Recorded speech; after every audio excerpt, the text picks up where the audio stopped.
This program features live coverage of an African safari and may include animal kills and carcasses. Viewer discretion is advised.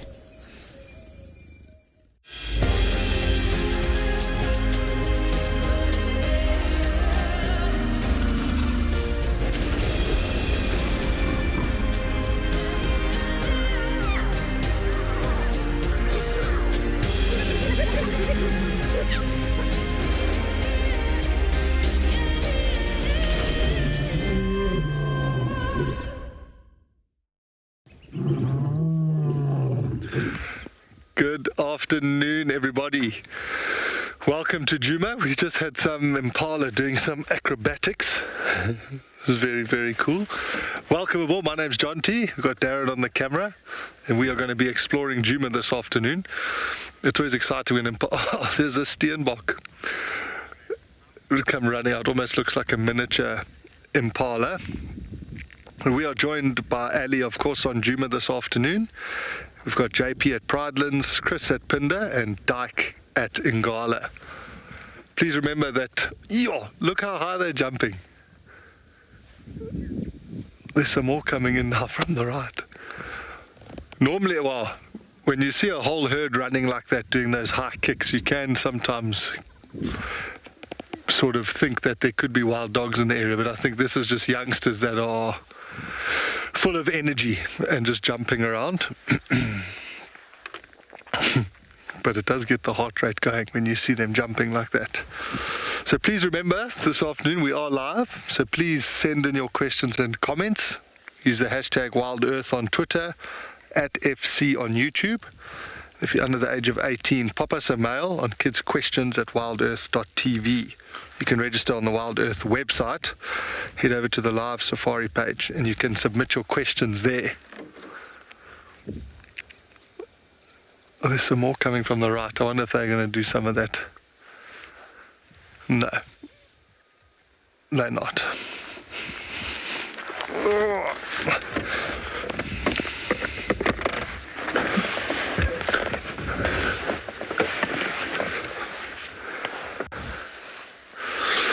So this afternoon we're going to go exploring. We kind of traded places with Ali.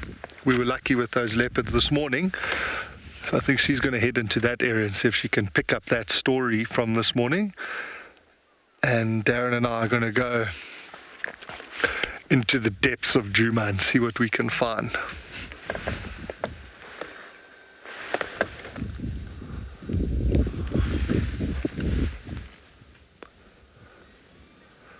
It's a pity that bush is in the way. There's one standing right on top of the termite mound.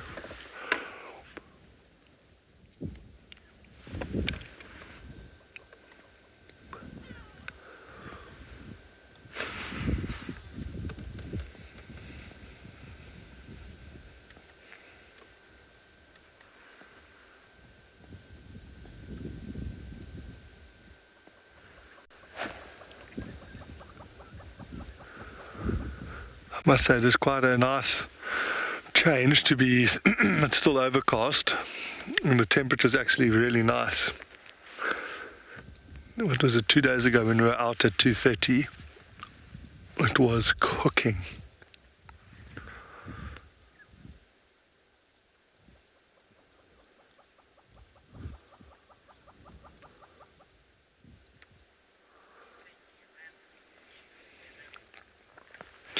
We're going to carry on and leave these impalas to move off into the distance, and you're going to have a look at the weather at the different locations this afternoon.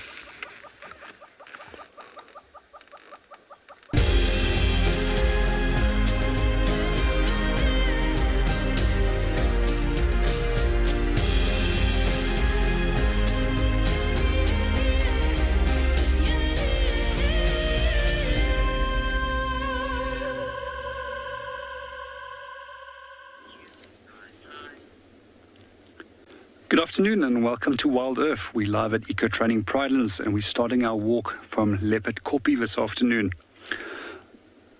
So my name is JP Leroux and behind the camera we've got Craig. So our plan for this afternoon is to start from here and to scan this drainage line to see if there's any movement of elephants or giraffe. We're also keeping our ears open because quite often that's how we detect elephants when they're busy feeding and breaking trees. And from there, we'll make our way towards Leopard Dam. Weather conditions are quite nice and sunny this afternoon after an incredibly cold 2 days. And hopefully we'll be able to get a nice sunset for you guys this afternoon. Let's go and see what we can go and find out there.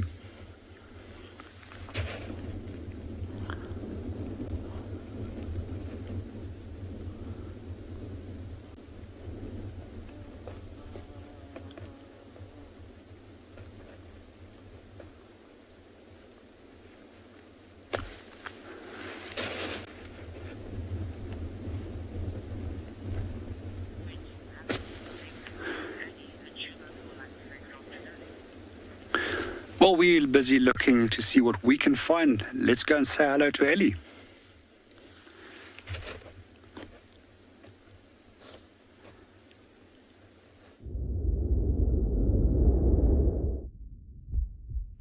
Well, good afternoon it is. We're already seeing plenty more mammals than what we saw this morning. We are currently sitting with a herd of wildebeest.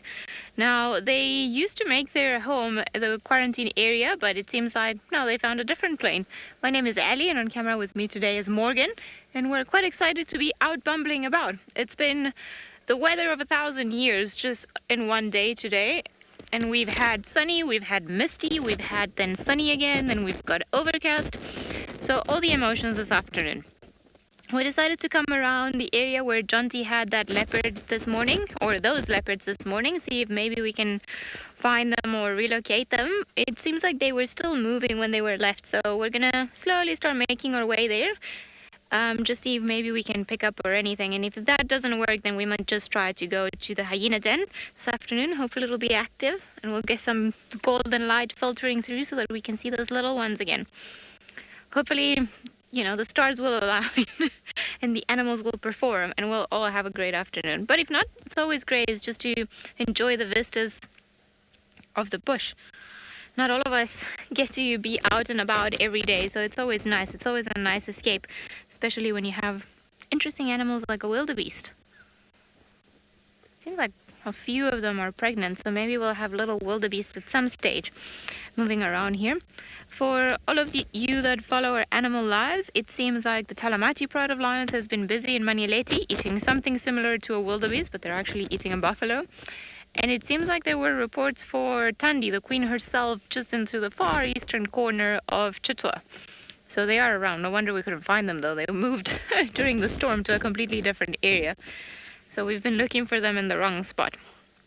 But, you know, it's why leopards are special. When you think you understand them and that they're going somewhere, they'll surprise you and they'll do something else. These guys, on the other hand, pretty sorted around here, just grazing. I suspect that they found a better area to eat than in quarantine. Not too many things left out in quarantine to eat. But with the rains and the mist that we've had in the last couple of days, I think we're going to see green shoots of grass coming out soon, and a lot of the animals are going to start rejoicing and then just eating more nutritious food. So I think it's only a matter of time before we see this entire bush and everything that we see that is sort of grey in color, or not, well, not grey, yellow in coloration, turn quite pretty in you. Alright, guys, we are going to leave all of you future mamas because we've got some spots to go and look for. I was just saying to Jonty earlier, we were laughing, we were both saying that we're starting to get twitchy and get withdrawal syndromes from some of the cats and so on. Ooh, we've got a roadblock. Maybe I'm going nowhere. Sorry.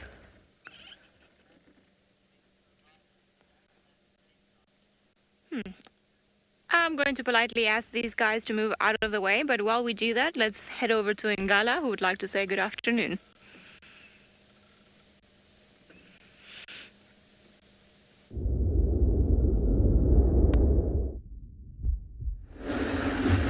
Hello and good afternoon, everybody, and welcome to your African live bush safari. My name is Dai Koza and Johan on the camera behind me. So this afternoon we're gonna be following up on some lions, hoping to find the lions. Oh, look what we've just found. We just located on some elephants walking down the road in front of us. There's a beautiful head that's walking gracefully. I'm sure they might be looking for water. We're just going to reposition the vehicle and watch this elephant and see what they're going to do.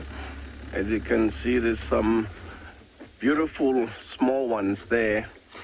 This is a nice head, but this looks like the tail end of the head. It might be more than what we can see, of which they're moving beautifully in this beautiful weather, of which is overcast a little bit.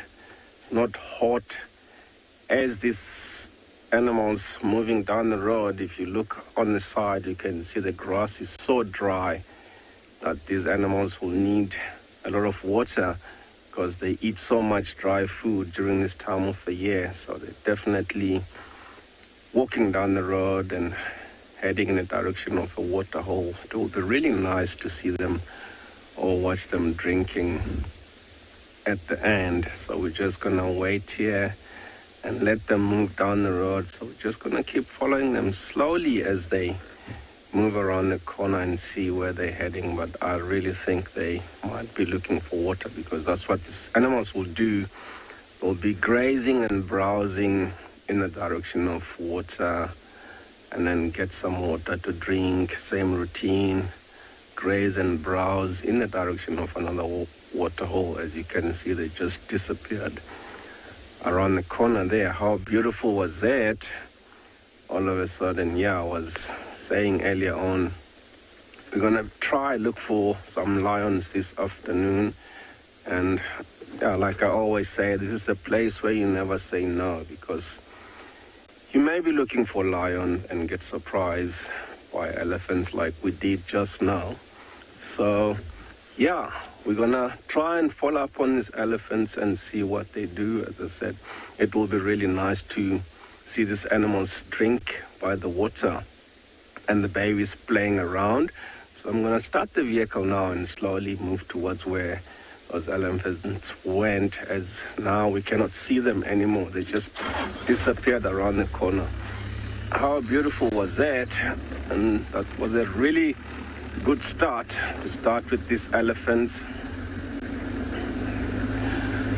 So let's follow them for a little while and see what they do. Maybe hoping that they get to one of the water holes and might get to see them drink.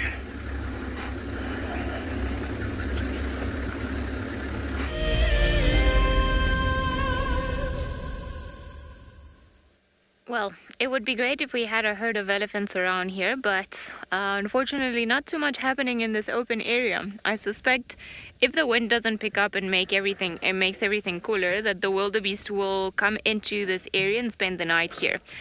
Some of our antelope creatures, such as zebras or wildebeest and mostly impala, they prefer to sleep in open areas because that gives them a wider field of view. So they're not going to be surprised as easily by a potential predator like a lion or a leopard. And if we have another heavily overcast day, it'll be quite dark tonight, more so than if we had sort of like a full moon. And so a lot of the cats, they get out and about and they become more active and they become somewhat successful in their hunting attempts. So coming and sleeping in an open area, unless of course it's too cold, by which the animals can just freeze and then they'll move into the thickets where it's warmer, will actually allow them to have more safety. I think maybe they're gonna come probably this afternoon. We might just find them eating around here because it's a nice big open area similar to the one up in quarantine. We're not too far from quarantine though. If they wanted to walk there, it would probably take them about 10 minutes if they just went in a straight walk. In kilometers, I'm not too sure. How many do you think? Maybe 5? Maybe less? Somewhere around there. Not too far anywhere. And it seems I've always wanted to see a leopard strolling through this open area, but I've never gotten lucky in this particular. We call this area Impala Plains. In general, because there are a lot of impala, not so many wildebeest, but lately there hasn't been much around here. Most of the animals have just been hiding in the thickets, as we've seen. And you can see the thick cloud cover that we've had today. It kind of sort of lifted during the morning, and we thought it was gonna go away, and it got really hot at midday, but not anymore.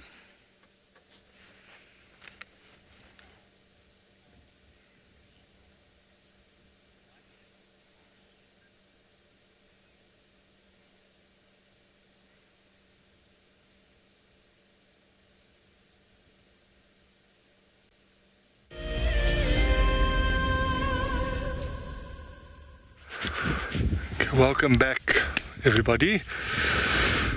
So we stopped at Juma Dam or Gari Dam and we heard sounded like Ngala alarm barking, and now I'm just listening. I've moved a little bit closer, but they just need to give us one more call, otherwise I'm going to try to loop around and drive up the next road.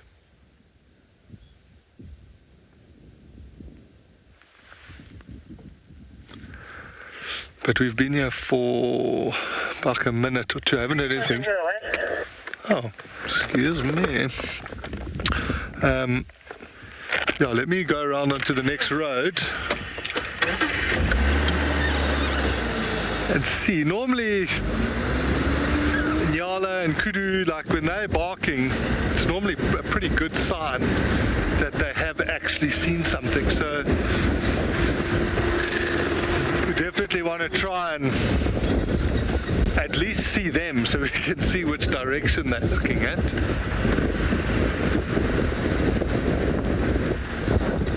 We'll have to come back here. We're just rushing, but there's a pale morph Wahlberg's eagle. Don't do it, Darren. Everyone's gonna get seasick.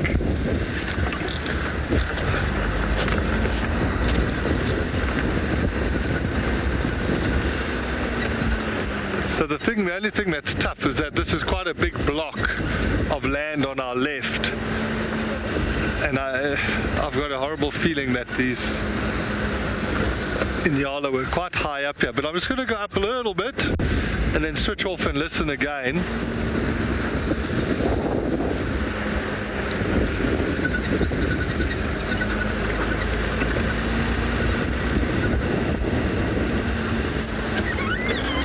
Yeah, I'm just going to switch off here and let's listen again.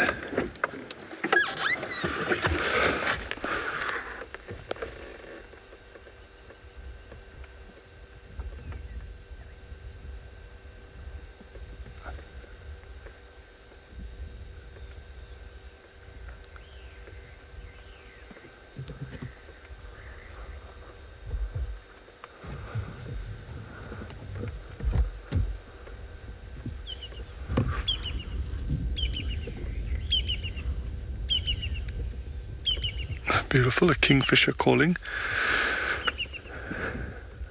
It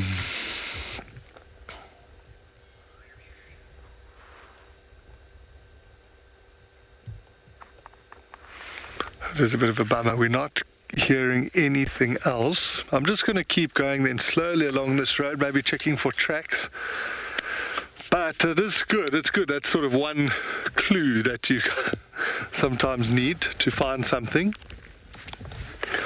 But let's carry on.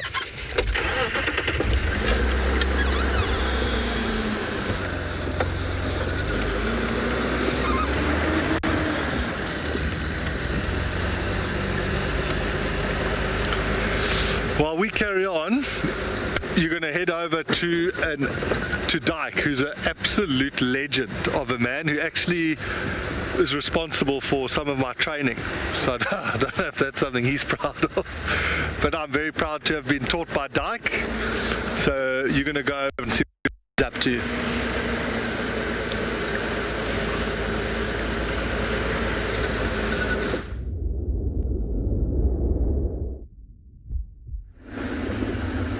Yeah, unfortunately those elephants have decided to go into the bushes there, so we're just gonna stick to our plan. We're just gonna carry on down and see if we can find some fresh signs of a pride of lions, of which today it's a beautiful weather for predators, even though it's during the day and it's cool enough for them to go out and hunt in a weather like this, because lions, leopards will normally hunt at night, but in a weather like this, if those cats are really hungry, they'll go out and hunt, even though the chances are very slim because they can easily be seen by the prey, but they'll still try. So let's hope to find some fresh signs of lions, and then we can follow up on those. You never know, we might come across them while they're stalking something. It will be really interesting to watch them hunt, just to see how they do it. Even if they don't get anything, to me it's always exciting to watch them work together as a team. Yeah, otherwise they'll try and miss and try again. These animals can go sometimes for a couple of days without food, because they'll try tonight or today, nothing happens, and they'll try the next day. So hoping to come across lions hunting. This is a beautiful weather to see them hunt, especially the Birmingham Pride. I'll be really happy to watch them feeding on something really big, because that's a big pride, and they all need something really big to feed them all, which I haven't seen them this morning or yesterday. They might be somewhere feeding off something, or just lying there waiting for the sun to go down. If they haven't got anything for the last 2 days, they might just be waiting or on a hunt, because it's cool enough, as I said earlier, cool enough for them to be hunting. Yeah, so this is the last road where I last saw that tracks, like yesterday morning. So I'm hoping to find fresh tracks from maybe daytime or last night, because it seems like nobody driven this road recently. So if there's tracks of them, we may be able to pick up some fresh tracks and follow up on those and see what these animals have been up to. And we're also heading in the direction of water. There's another water hole up ahead of us. We're just gonna go past there, of which it will be a very good place to stop and look around the water hole, check if there's any signs of them came to drink last night or early this morning. You never know, if these animals are feeding, they might as well go there one by one, drink water, and go back to where the carcass is. So I'm hoping to get there and look around, maybe find some fresh tracks that we can follow up on. If they killed something not far from there, that will be the main drinking spot that they'll go to.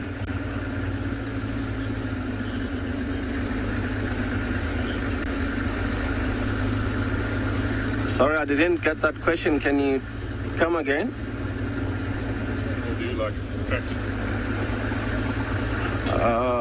Yeah, animals will go out and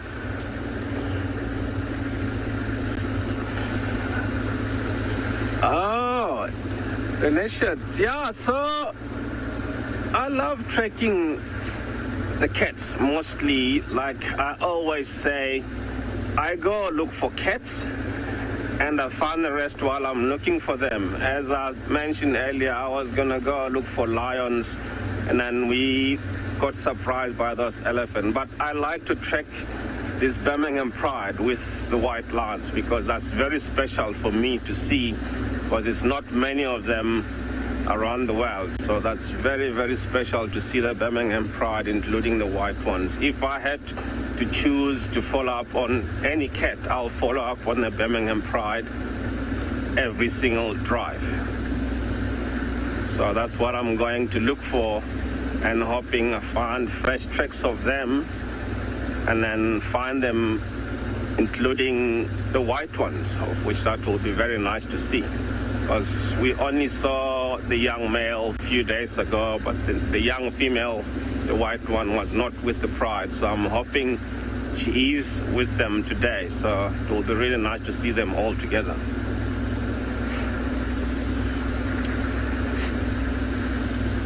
Yeah, I'm just gonna carry on down this road towards the waterhole, Opi Dam, and see if these animals have been there. If they haven't been, we'll try drive all the roads around there, because like I said earlier, this is the last road that I saw that tracks yesterday morning. So they haven't come out of any of these blocks. So the animals might be still around here. Never know if they at the carcass. As you can see, just looking around, hoping to see some vultures in the distance, but no luck yet. So that will be a good sign if we can see vultures perched up in some of these beautiful marula trees. So that's where we can go and look. So, because the vultures will be a good sign if you're looking for those lands, because this is the last area the tracks were seen. So we're just going to carry on and see if we can find these lands.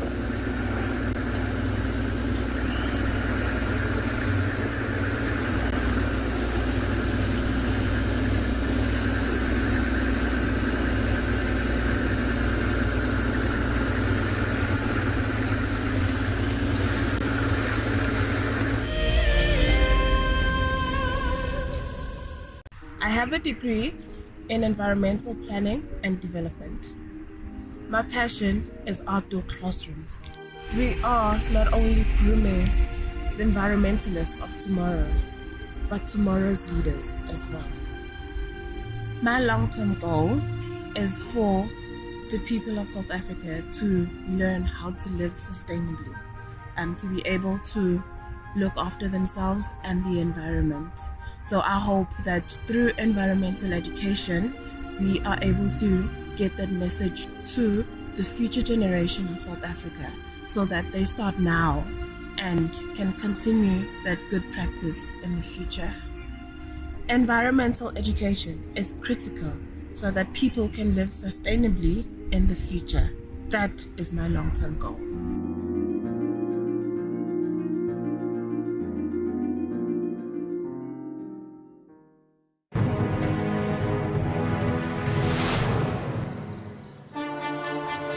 It's day one of the annual South African Guide of the Year competition, and our first foot into this competition this morning is all about tracks and signs. We're going to call you in one at a time. Just look at it, the information will be there. Our 5 guides have been tasked by the judges at figuring out who is what is who, and where they go in the bush. Either Franklin or guinea fowl, but because of the volume of other deposits in the area, we went with guinea fowl.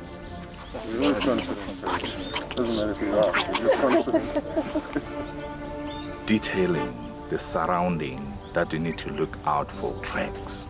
The details is very important.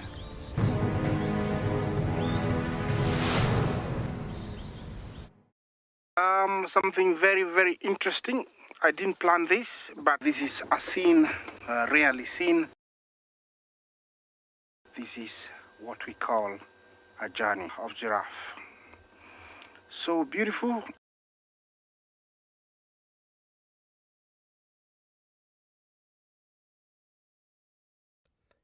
Tune into WildEarth every single day. It's in your nature.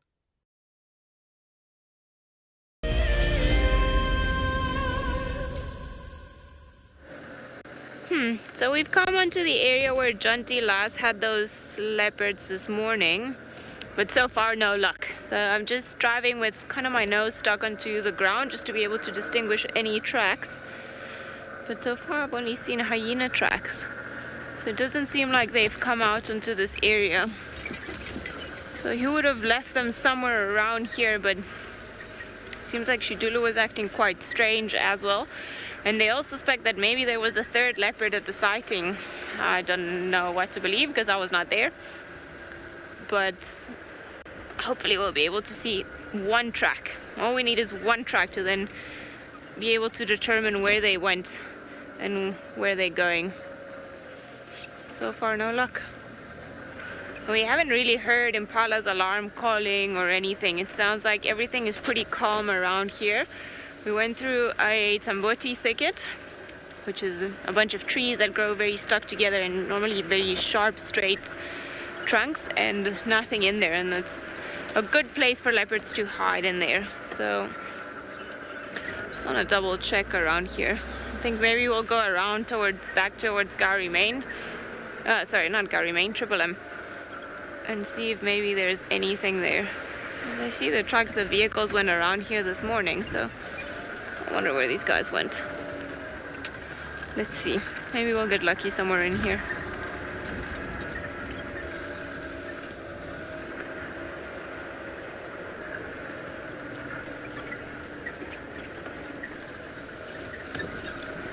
Driving very slowly, just looking for any sort of signal that there might be a leopard around here, while also trying to keep our eyes out. And because the grass in this particular area is quite long, so it's very easy if a leopard just lays down to sleep around here, then we won't be able to see it, or it would be a lot harder to see it.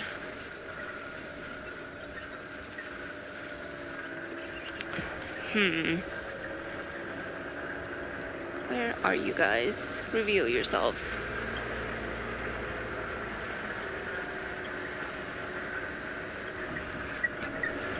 And I'm driving incredibly slow because the ground is very hard here, so it would be quite easy to miss a track, because when the ground is too hard, only just a soft substrate on top of it, the leopards don't live.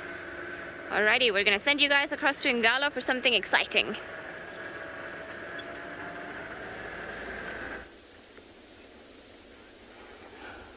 Wow, this is very, very exciting. I've never seen anything like that before.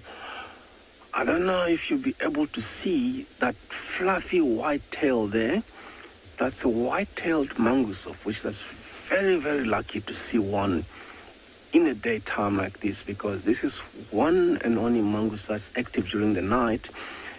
Just to the left of him, but unfortunately it's disappeared, there was a honey badger that went in and spooked that mongoose, of which it was very interesting watching them having a little go at each other, of which I've never seen anything like that before. So that was very exciting. Unfortunately, the honey badger has disappeared.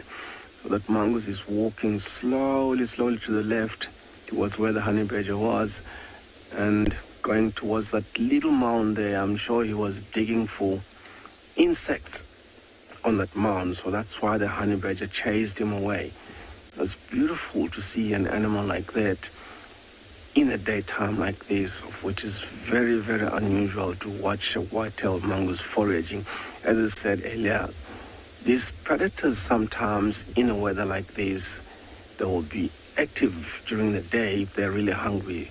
So here's a white-tailed mongoose that's looking for food or its prey during the day. There must be some rodents that went in that little termite mound just by that tree there. Could be what he's looking for. That's what he will prey on, like rodents, insects.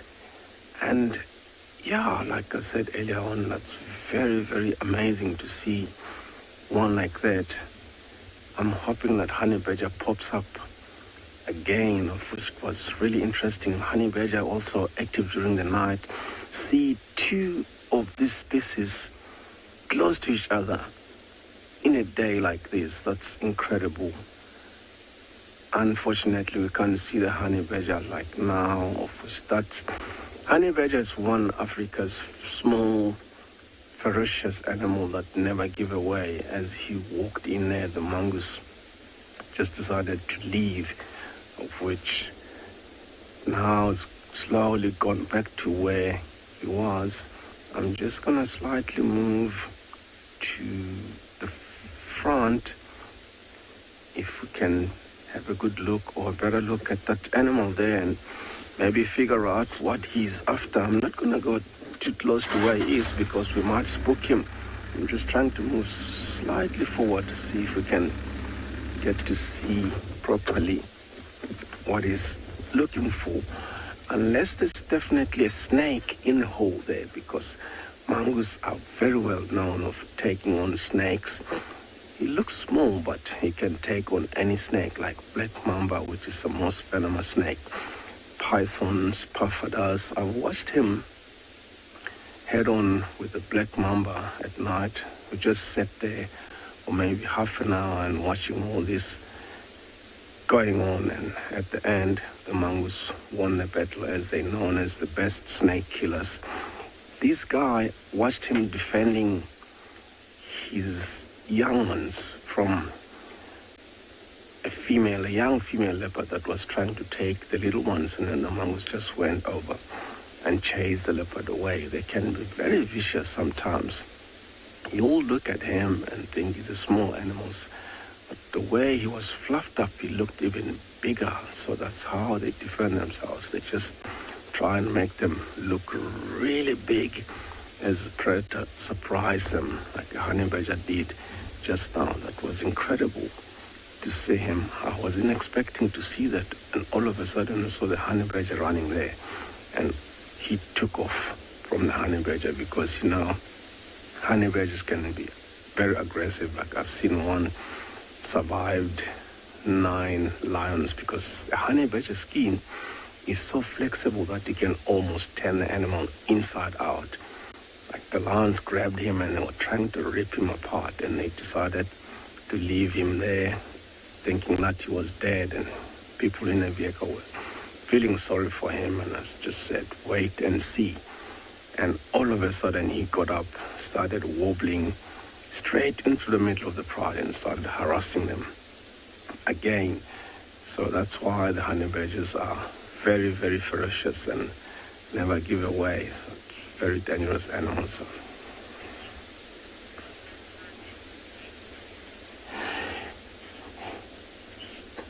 Yeah, like I said, that's a very good comment. Even for me, as you can hear how excited I am, I can't remember exactly how many times I've seen this animal in the daytime. Like I've been working at this reserve for more than 30 years now. I think I don't count more than 5 times that I've seen one in a day like this. As I said, this is very exciting. Unfortunately, the honey badger disappeared as well. Like I said, both these two species, you rarely see them during the day. It's mostly at night, and they're not as relaxed as they are. Like that mongoose stayed there for us to watch him. Normally you'll have like few seconds view of this animal, and then he will be gone, so they don't stay long. But that was so nice of him to stay there for us to get to see him properly, because normally you'll say, oh, mongoose, and then they'll disappear. So to stay like that in the day, it's desperately looking for something in the hole of that termite mound just at the base of that tree there. There must be something that he was going after, and it went in a hole. So I think he's just going to wait patiently there and hoping that whatever it is will pop out and then he'll catch it, because he's desperately looking for food to be out here in a daytime like this. So there's definitely something that went in a hole. Maybe a snake, you never know. So he'll wait patiently, because that's what they have to do to get something to eat, more especially something that's gone in a hole.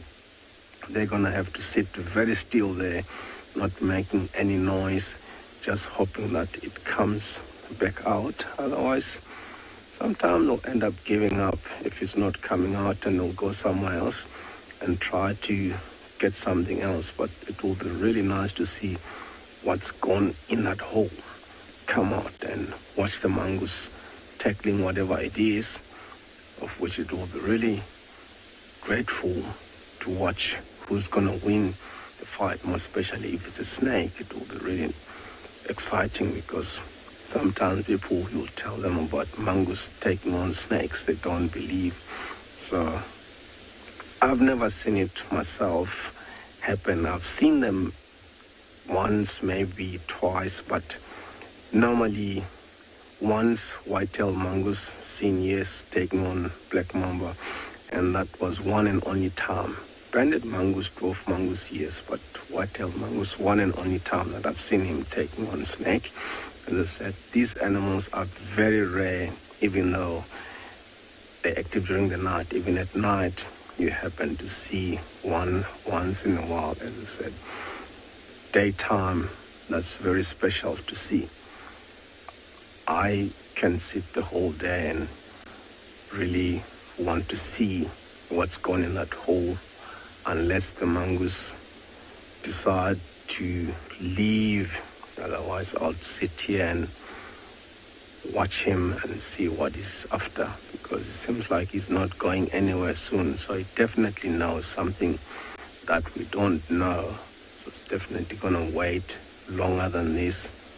You never know, these animals sometimes you wait there, and then if nothing shows up, you'll move around and come back again and check if it's still in there. Keep coming back until it will decide to come up. So that's what they'll do. They'll go somewhere else and hunt. If they don't get successful, come back more or less to the same area. You never know. They live in burrows as well. So something may have gone in there that she wants to eat, or it's something that just gone in the burrow that he leaves as well. So it's just wondering whether it's going to come out or not. Yeah, so we're just going to wait here a few more minutes and see what happens. Otherwise, I'll try and move a circle around. Maybe can get a better view of that mound, see if there's a hole there, if something's gone in there, and see what's going to happen there. So yeah, let's wait here and see what's going to happen. It will be really interesting.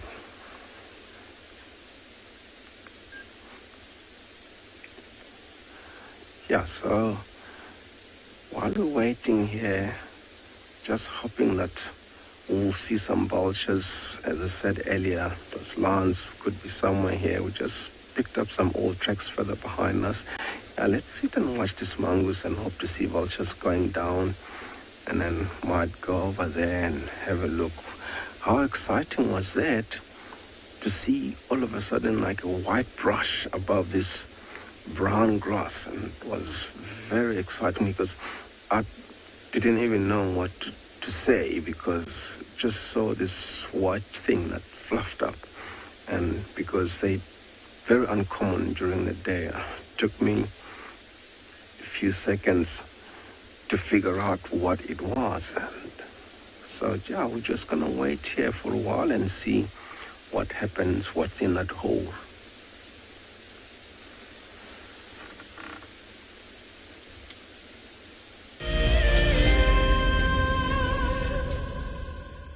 A pretty epic sighting. White-tailed mongoose being chased by a honey badger. Don't think I've ever seen something like that, so let's see. Hopefully they will both come out alive of this encounter. We are just returning to the area because there's a road that took us back to the main road, and then there's another one that will carry on going south and west, and I think I'm going to take that road, see if we can see anything. So far we've had absolutely no luck with any tracks or any signs of these leopards. Not one alarm call or a track, so it could be that they moved or carried on moving further away from where we are now, or they just could have gone in a completely different direction. It's hard sometimes when you leave animals that are moving, because they could have just carried on with their pace. And Tristan and I went to Simambili during the day, in the middle of the day, and we could hear alarm calls not too far from Simambili camp. And at the rate that these leopards were moving, we were actually laughing and saying maybe they had gone all the way there. I'm not laughing now though, because it could be true. So we're just gonna change our route, widen our search net a little bit more, and maybe we'll be able to get lucky with something. Also while keeping an eye out here. Maybe there will be something that's lying down in the grass that we can't see.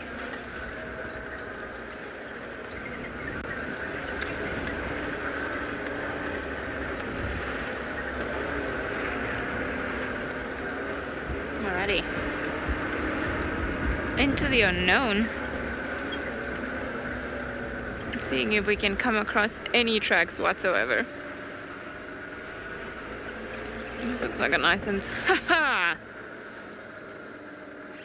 nice and soft patch with leopard tracks. This is what we like. Alrighty. So close to where we were. Let's just carry on around here, see if we can figure out.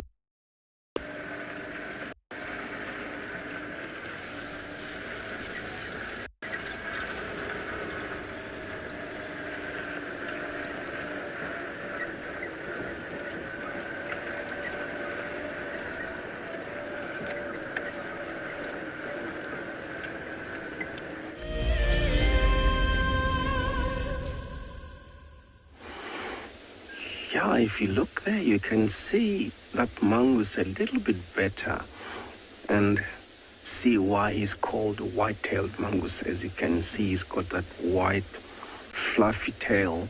So like I said earlier, it's definitely something that's gone in a hole there. As you can see, seems like he's not going anywhere soon. He's just waiting patiently and hoping that whatever went in that hole will come out, because that's also a termite mound. You never know, he might be looking for insects or beetles, maybe some of those termites that live in his termite mounds. If there's a hole that's open there, he's hoping to get something there, because they'll dig as well to get some insects underground. But that looks like there's definitely something that's gone in the hole of that mound. That's why he's sitting patiently and waiting like that. I'm hoping something will come out and watch him chase whatever it is. So yeah, this is, even though they very widespread around Kruger.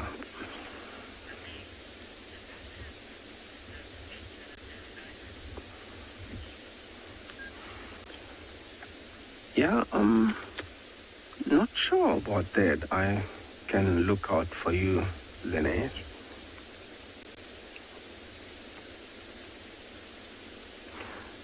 But as far as I know, I think they're solitary, because most of the time I've seen them by themselves.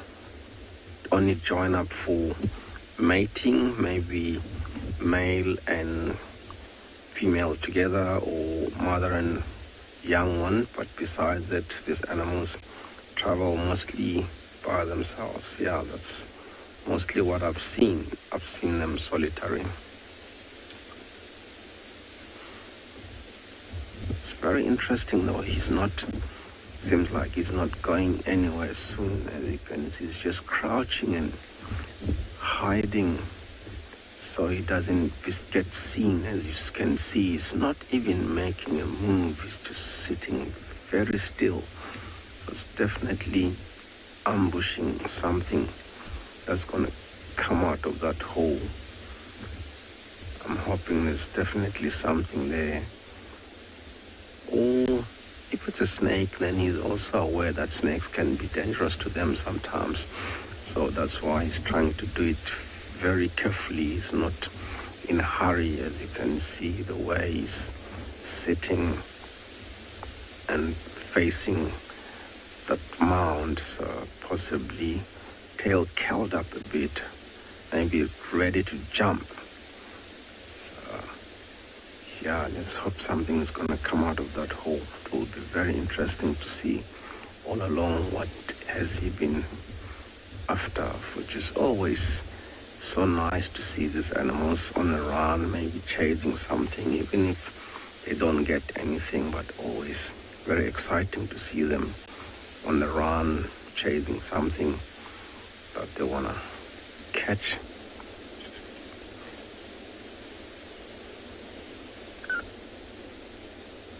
I thought I saw something moving there, but that's nothing. Really, it's just the wind blowing that green bush. I got so excited. Yeah, so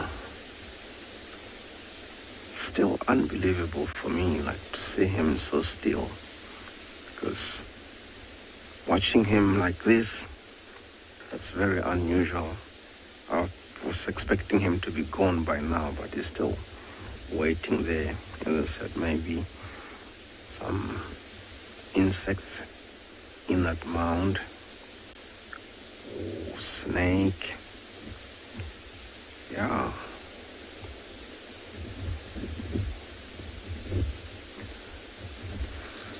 Because normally they'll be active during the night. I'm just gonna circle around, take a huge look, not go too.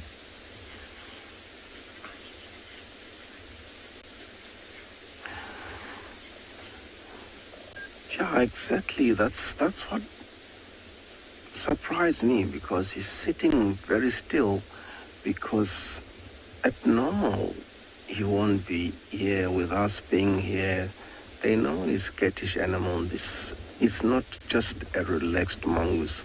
He's definitely going after something in that hole. So I'm saying I don't want to go too close to him. I'm just going to take a huge loop, maybe circle to the southern part from where we are and see if we can see exactly maybe something that's standing in front of him and watching him. They might be watching each other face to face. Maybe there's something there. That's why I'm going to take a huge loop. I'm not going to try go really close to him. That's what I'm going to do, because you don't want to disturb them. The way he's sitting is definitely watching something, unless he caught something really small earlier there that the honey badger wanted to take from him.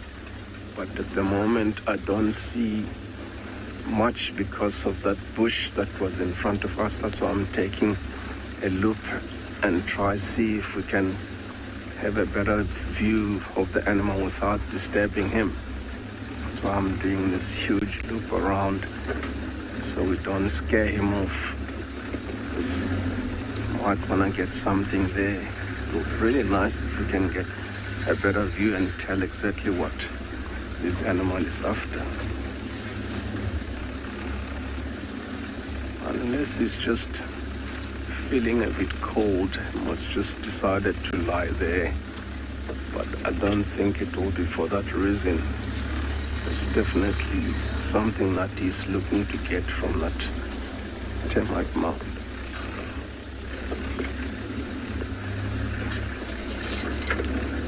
Oh.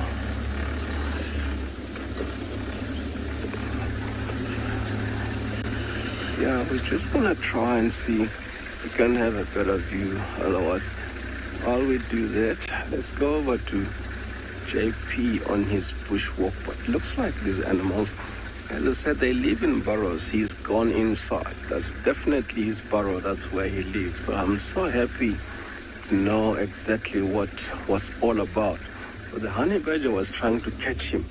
If you look carefully there, we're just gonna sit here and watch this animal, and then while we're here, let's go over to JP. So he's definitely gone in a hole, but he still have his head popped out slightly. You can still see the head.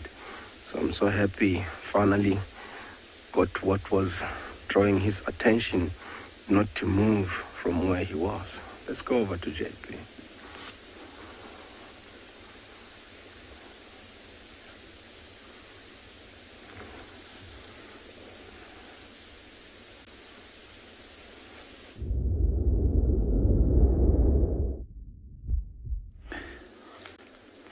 Welcome back on Bushwalk. We just had the most amazing sighting between two different groups of Egyptian geese.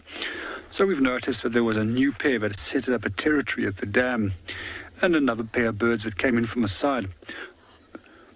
The pair that is dominant in this area, that maintains the territory, immediately attacked the others, and we almost thought that he was going to drown him.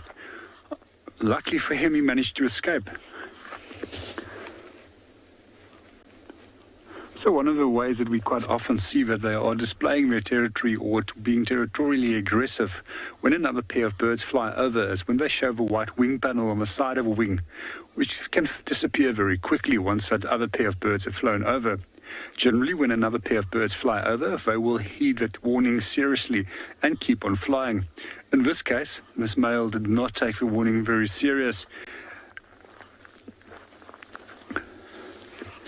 We're just going to see if we can go and find him, because we didn't really think that he was going to make it. And we can still see there's a lot of feathers floating on the surface of the water.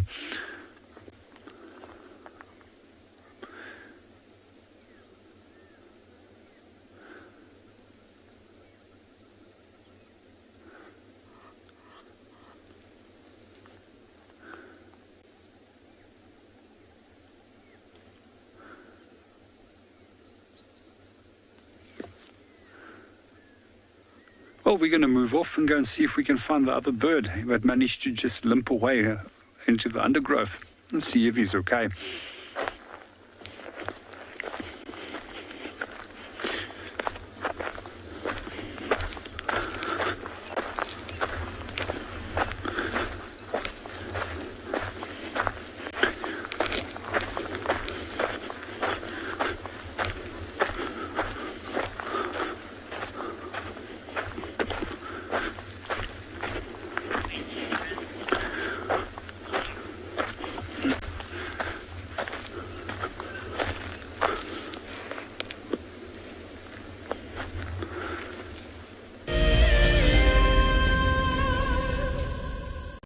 Hi, we are Yaku and Milani. We are from Gauteng in South Africa. We started watching WildEarth last year during the level 5 lockdown, and we've been watching ever since. Being in nature is one of the greatest feelings. We absolutely love it. Our favorite thing about WildEarth is that the concept is so amazing. We have the benefit of having a wildlife safari in the comfort of your home, especially when you're not allowed to go out.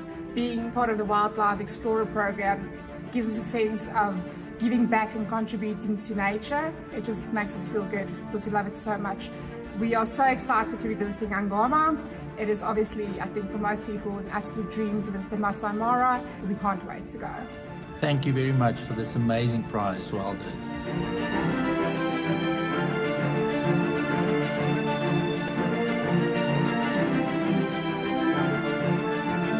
WildEarth Explorers. It's in your nature.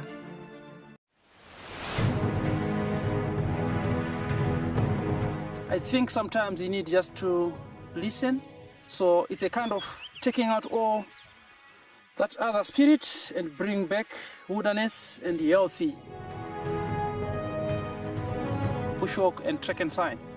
I'm sure I'm good at that. I spend most of my time on the ground since I was a young boy, so I think I'm good with that. Actually, I'm not much nervous of any category. Just take it as it is. Yeah.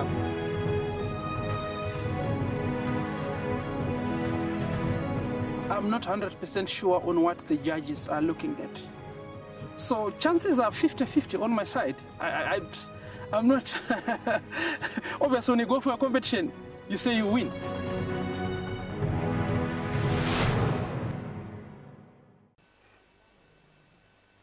This is a battle of two great carnivores of the African wilderness. Whew. Whoa! You don't want to be under those jaws. Definitely, this round goes to the lion. Look at that. Fantastic. Expect the unexpected here on WildEarth daily.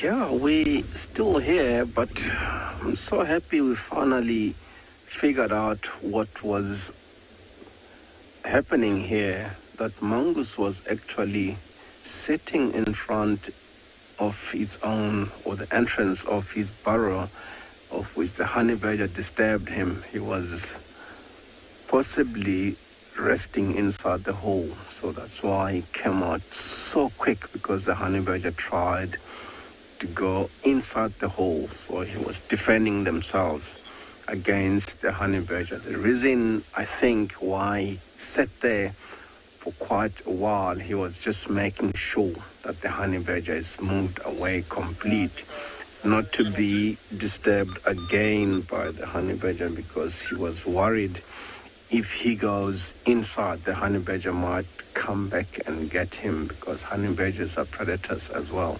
So that's really, really interesting to see that interaction, even though some of you didn't get to see that.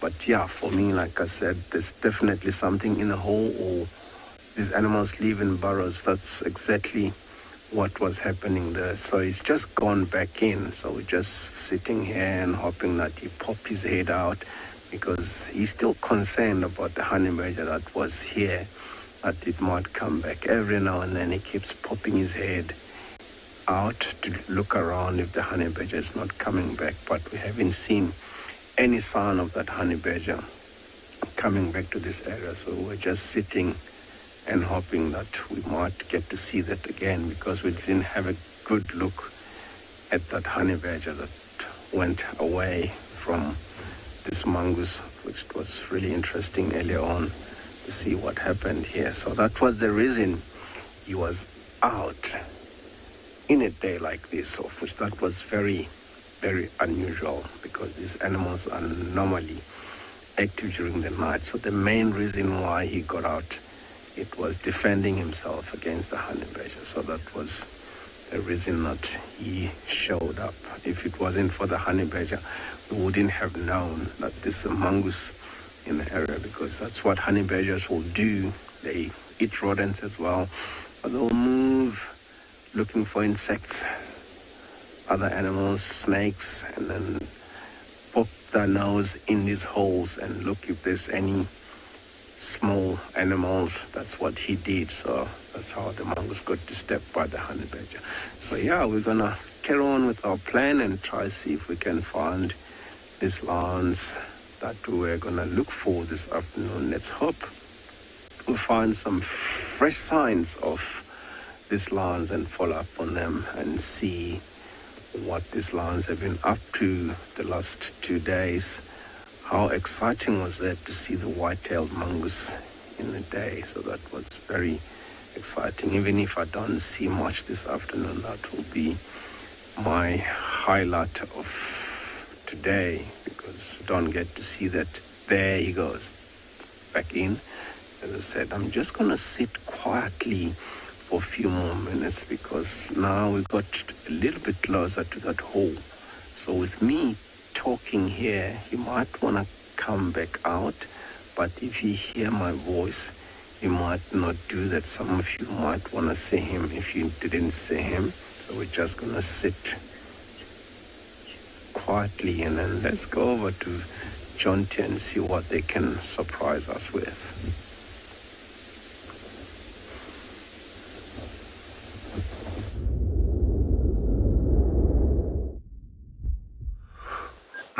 Wow, that does sound like a radical sighting of the white-tailed mongoose and the honey badger. I'd certainly be alarmed if a honey badger burst into me wherever I was sleeping. It'd be panic at the disco. So, Darren and I, we're up now on a road called Drakensberg, which normally, looking out to the west, you've got a beautiful view of the mountain range, but we can't see it at the moment. We went to check Buffels Hook Dam. There was some hornbills and some starlings there. Not enough to keep our attention. So we've carried on. Just trying to cover a bit of ground. See if we can turn something up.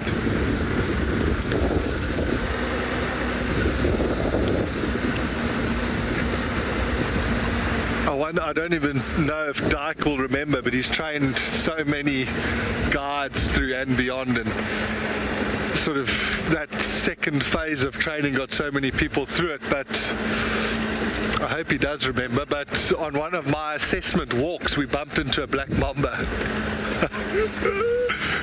which was terrifying, and luckily Dyke was there to make sure I didn't completely soil myself and get the guests out of there, but it's certainly burnt in my memory. It was also the first time I saw a guide actually be very stern with guests, because I stopped and then the guest behind me kind of like walked into me like dominoes, and Dyke was at the back assessing me, and he said, "What is it?" I said, "There's a black mamba." And then he said to the guest, "Follow me and leave." And he said, "Jonty, just stand still." But now that's the point where everyone's now like trying to take pictures and try and see it. And he just said, "Listen to me." He said, "Get away from there." And then I actually had the rifle up. I was pointing the rifle at the snake. And then a scary moment. It just went down into the grass. And then now you can't see the thing. Oh, there's some giraffe. Yeah, now you can't see the snake and your mind starts playing tricks with you. I'm just going to try get us into a spot where we can see these giraffe. So then you start doing what's known as the mamba dance, where you start high-stepping it out of the grass to just get out of that place. Will you get it through there? Yeah. That's very cool. 2 giraffes.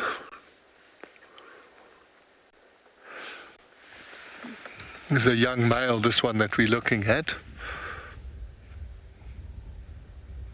What they're up to.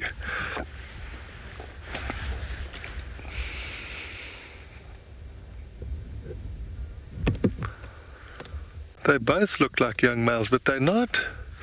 Just watching their behavior, doesn't look like they're chewing. You see how its ears are forward. They both look pretty focused.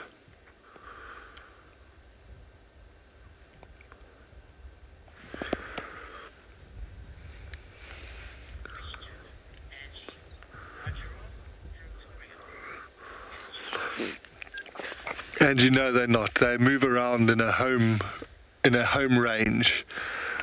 When you see males fighting, that's just for sort of mating rights for a female, not over a set territory.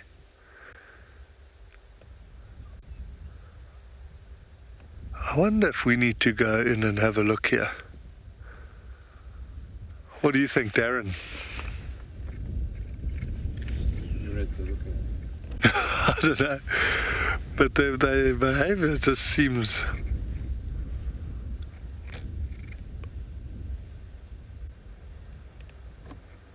They just, especially this one at the back, it's like focused in there.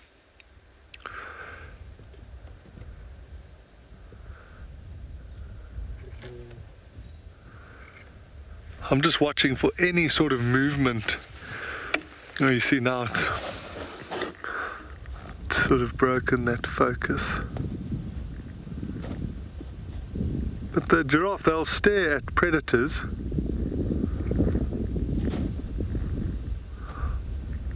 If you see a whole bunch of giraffes sort of staring in one direction, could mean that there's a predator. They also sometimes stare at each other, so.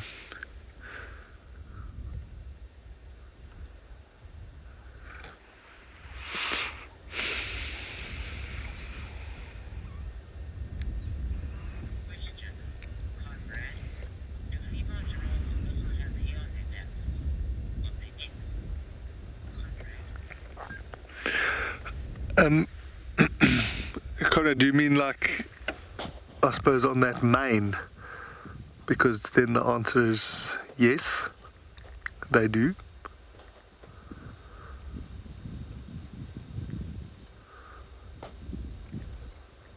It's just the hair. If you look at, oh, don't move it, at the top of his, that mane that Darren's showing, they've both got hair like that. Oh, Darren's dominating. And then you see on top of his ossicones or his horns, that sort of bald patch there. The females typically will have hair covering the tops of those. Good afternoon, mobile station. Routine update. Afternoon.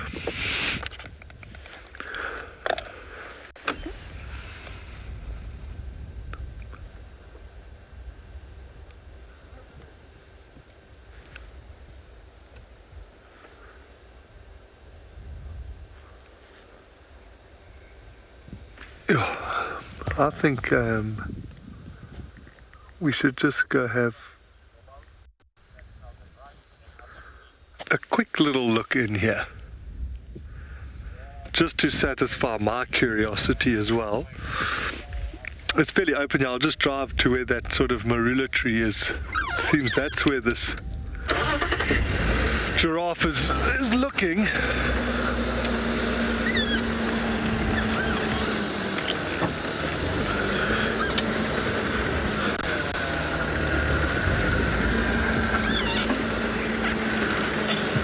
But what's funny is that the other giraffe continue the other way. So I reckon there's a 80% chance that there's nothing here. But that 20% could be pure gold. Watch out there, Darren.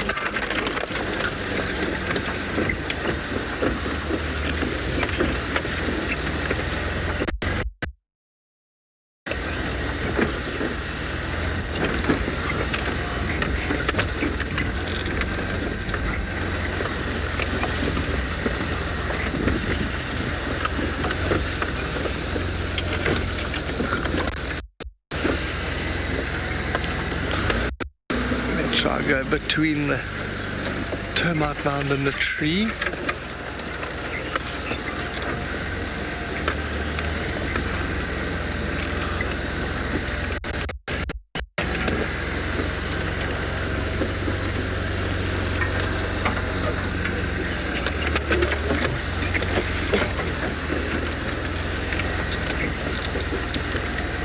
So this is kind of where the giraffe was looking.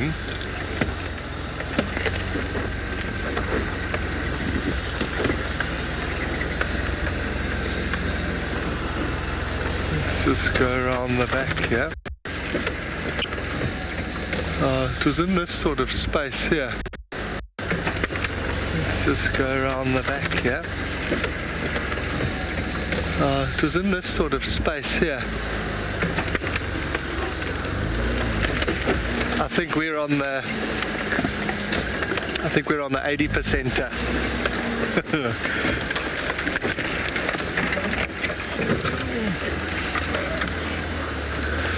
So I'm going to loop back around towards the road now that we know that there's nothing here.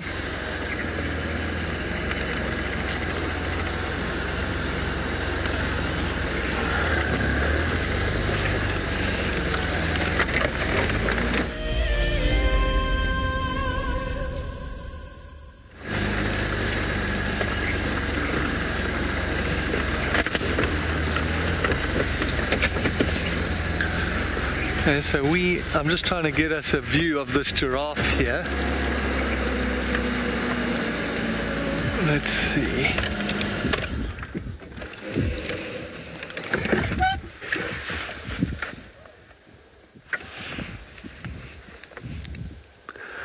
It's just two male giraffes moving along here. We'd come in to have a look. It looked like they were looking at something on the ground, but they're actually quite happy now. They're just carrying on feeding. Let me try and move the car so you get a better look.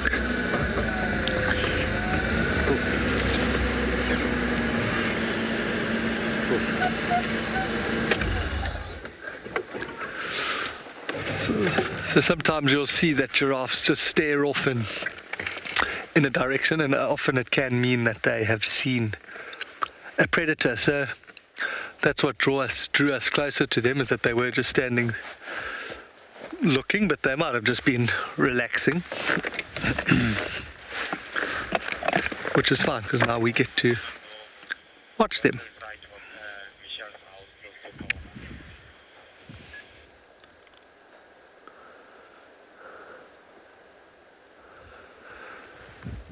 We're lucky. If this was the middle of summer, these trees would all have leaves on it, and that giraffe would completely disappear where he's standing now.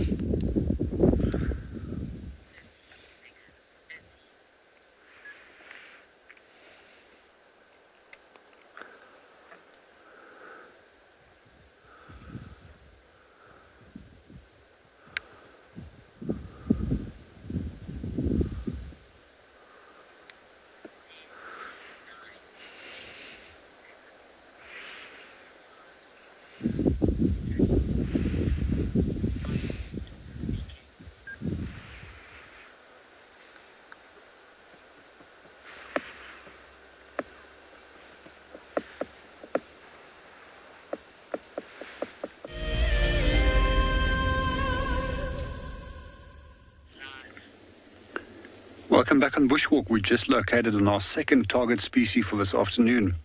We already had a great sighting of elephant at the waterhole busy drinking. We managed to track these guys down as well. So one of the easiest things to do with giraffe is just to simply go and sit some distance away from them. They will eventually see you and become curious enough to come and have a look at what you are up to, as they've got such brilliant eyesight. So we often get asked if they are territorial or not territorial. They do actually occupy home ranges. And for those of you that have joined us for the first time, the difference between a territory and a home range: a territory is basically an area which is demarcated and defended against members of the same species. We also see that will take form in the form of feces, urine, or sometimes just by physically walking around in that area and showing yourself off. There's also a number of other specialized glands that can be used to demarcate a territory. But in the case of a giraffe, they occupy home ranges, areas which is not defended, neither demarcated. So they sometimes cover quite large areas, depending on the quality and food availability within specific areas. But when it comes to obtaining dominance, we simply see that bulls will fight it out until the most dominant individual will be the one that takes the lady home. We also see that there's no social responsibility from the male towards the female. Once mating has taken place, he'll move off and go and find himself a new girlfriend. She will then be responsible for raising the young on her own. And approximately 15 months later, that's when they will drop that calf, which is probably one of the longest gestation periods for any species of a ruminant that we have out there. For those of you that don't know what a ruminant is, that's an animal with a complex four-chambered stomach, which rechews the cud, or the food that it's swallowed for a second time, and then it goes through a number of processes where it gets digested. We also find that they've also got a very effective digestive system, and they also know how to extract the maximum amount of water out of their food to spare that for other body uses. Good afternoon, Gerari, and welcome to the show. Their closest relatives are actually okapis, which we find in West Africa. And those look like a cross between a zebra and a giraffe. They've got a number of dark black and white bands. So some of the ways that they differ is that they're also considerably smaller, and as far as I know, they also have a ruminant with the second longest gestation period. They carry for approximately 425 days than their young. We also see, unlike giraffe, which is typically more focused on visual communication, the okapi is more focused on vocalizations. And that's very important because it comes forth in forested habitats where visual communication is limited. I would love to see a okapi. I've only seen them in zoos in the past, but that's probably definitely one of my wish list animals that I would love to see somewhere in my travels.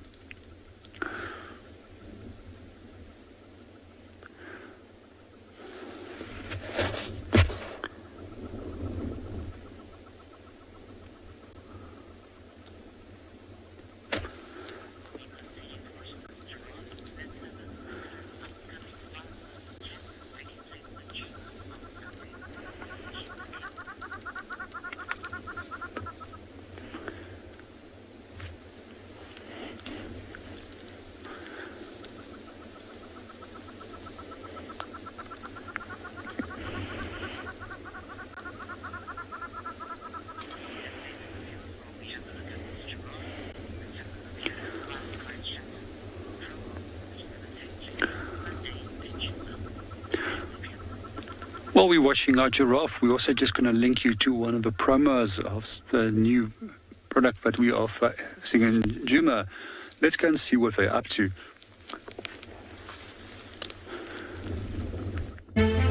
While the African bush is desperate for rain, spring is certainly in the air. Fresh green leaves are sprouting, flowers are adding color to the landscape, and many animals are preparing for the birth of their young. At the moment, large concentrations of wildlife can be found at waterholes, which are the lifeline for the animals. But soon the rains will arrive, and the bush will transform overnight.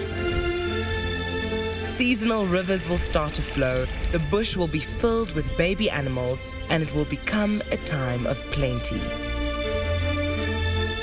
Sign up to be a WildEarth explorer and join Ali and Jonty for a special Spring Has Sprung fireside chat on the 12th of September, straight after the Sunset Safari. WildEarth Explorers, it's in your nature. Success at last. So thrilled that we managed to catch up with him, and we were requesting a leopard on a termite mound. Fair enough, not the greatest termite mound, but still a leopard on a termite mound, which is quite great. We've been twitchy the last couple of days, Morgan and I, because we haven't gotten to see many cats, but we're very excited to catch up with, looks to be tortoise span male. So one of the leopards that was around this morning, I think the second one that Jonty had on camera, and then we've just been fortunate enough to see kind of its side, maybe a little bit of its head while it's been up there on top of the termite mound. Hello.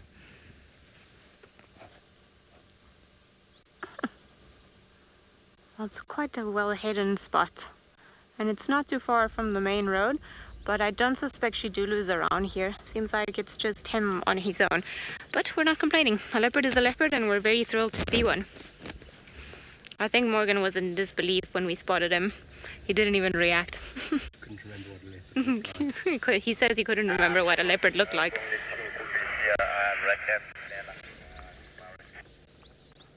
Oh, this is pretty good. Hopefully he'll get up and start moving a little bit later in the afternoon. We don't always get to be with him, and we are actually on Simambili's side with him, so very likely we're going to have to share the sighting with everybody else around here. But we're very excited that we have signal where we are. We thought we wouldn't, and then our heart was nearly crushed when we thought maybe we couldn't share him with the world. But we did, which is very happy news. Seems to be resting. I mean, there was a lot of walking around, and the last we heard was that he was actually chasing Shidulu. He didn't want her nearby, so I don't want to make too much noise moving around here. He was a little bit on edge when we arrived, so just giving him enough time to get used to us and then just relax. And then hopefully he'll start moving, and then we'll be able to follow him for a while. But if not, it's good to see that he's here and just see how it all dwindled up. And any time we can spend with a spotted cat, it's a great time.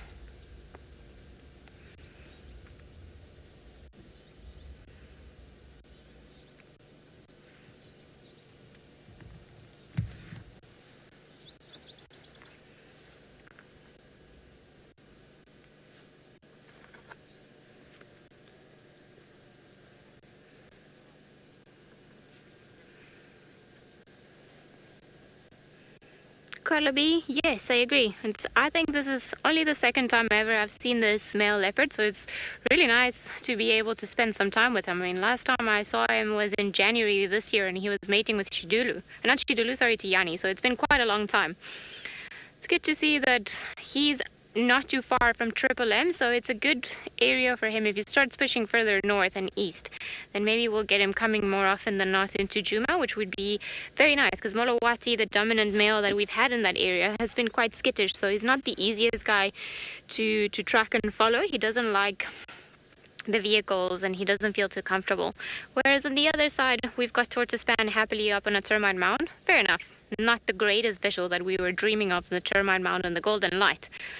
But still very happy that he's there and that he's chilling. And when we found him, he was actually lying down, sleeping with his bag next to us, and it just took that 1 second to register that something just didn't look right on top of that termite mound. The magic of drainage lines. As we were crossing down, you always stop and check on both sides, because those are the areas where leopards normally like being around. So it's always, even if you do a self-drive in the Kruger, if you go through a dip, just make sure you take a second and you look on both sides, because more often than not, you'll be able to spot a cat somewhere in there.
We are not sure if we are still live, but I'm going to have to call other people into the sighting, seeing we've been able to spend some time with this cat all on our own.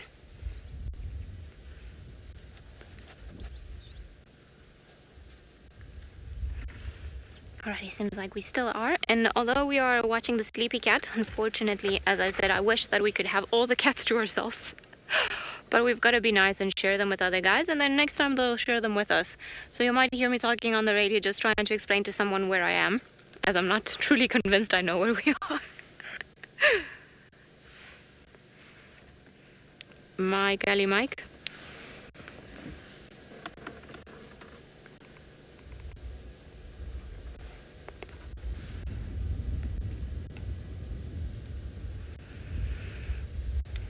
Mike for Ali.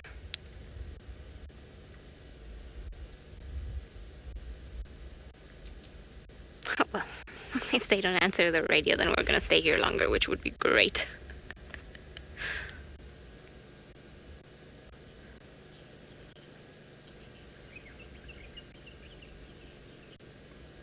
James, I agree with you. He really is a handsome cat, but he's got a bit of a funny looking head, don't you think? There's just something, I don't know, maybe the ears should be bigger? Not sure. When I've seen him, there's something there that it's quite unique about him. Can't really put my finger on what it is just yet, but hopefully he'll raise his head up once more and then he'll let us have a look. It's a very peaceful afternoon, this one, with the cat sleeping there and just the wind.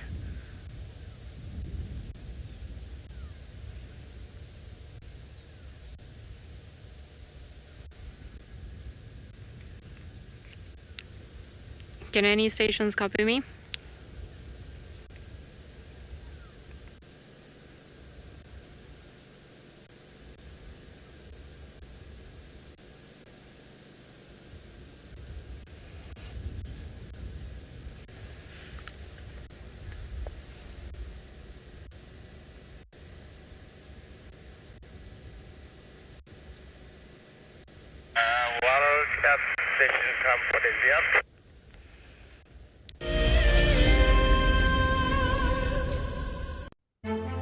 While the African bush is desperate for rain, spring is certainly in the air.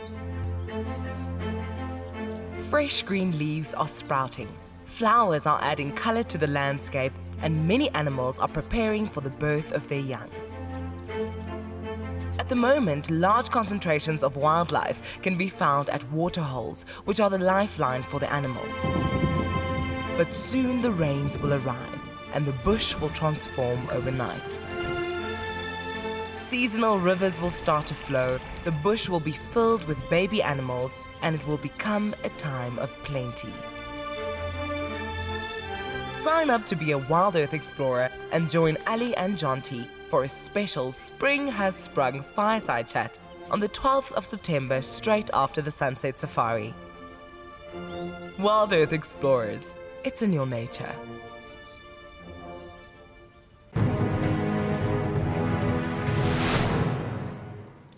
And I turned to Shaun and I saw that she had this panicked look on her face. Either she was afraid that something had happened or she was afraid that she was going to miss out on something.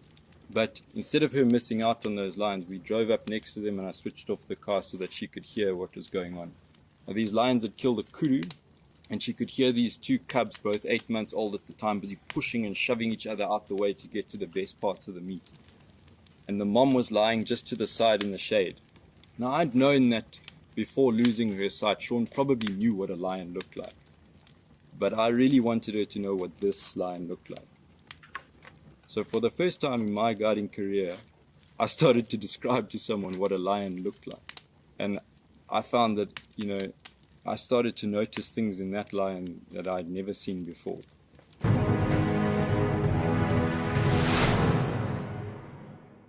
Looks like it's a very difficult climb because every time it tries to climb, the ground is breaking, so it slides down. But it's the only one. Look at that. That is the call of desperation with a cub. It's like, what are you doing, mommy? Oops. Oof.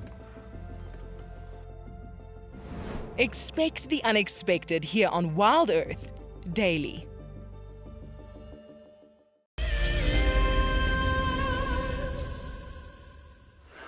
Wow.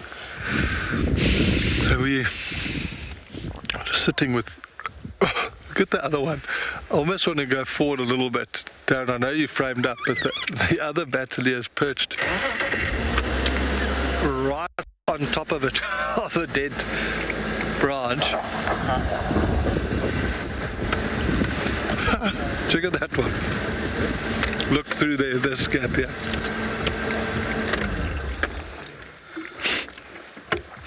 So it was busy calling from that perch.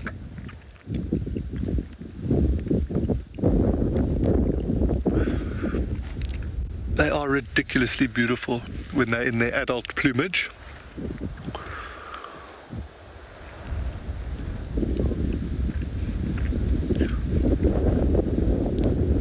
Or as Edward used to say, plumage. So I do think this is the pair that has been...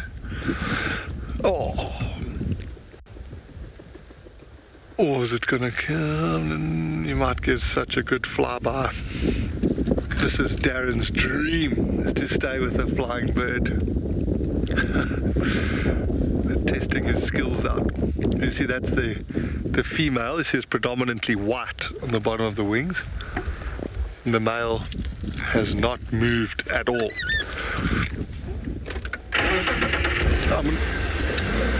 Let me go back slightly. Is that branch? Let's go back.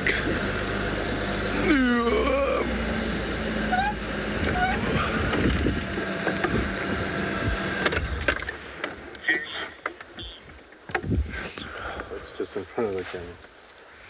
Must I go forward? Or back? A bit more forward.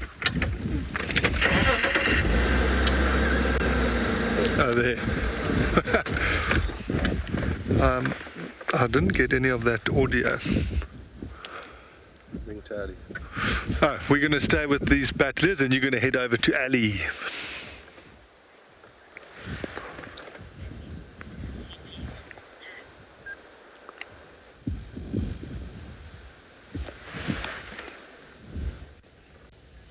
Well, seems like not too much has changed here, and he's in a comfortable position. He's actually been quite clever in the termite mound that he's chosen. I don't know if he decided that perhaps Tidal was giving him too much of a hard time and he just wanted to be on his own. But if you look at where he is, had we driven on this road, very likely we would have missed them. I mean, if you just drive past this, and it'll be very difficult to pick up this spot. So when we drove from the other side, unfortunately, I don't really want to go where we first spotted him because I think we don't really have signal in there. But it was a bit easier to see him from that angle when he was lying on top of the termite mound because there's no tree behind him. But still not a great view. It's a bit obscured. Alrighty.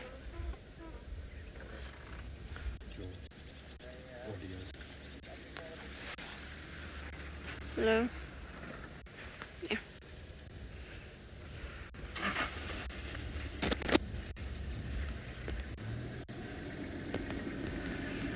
He's got his head up, checking who else is coming to see him. Yeah, or maybe the ears are too big. I don't know. There's just something quite peculiar about his face. I can't put my finger on it.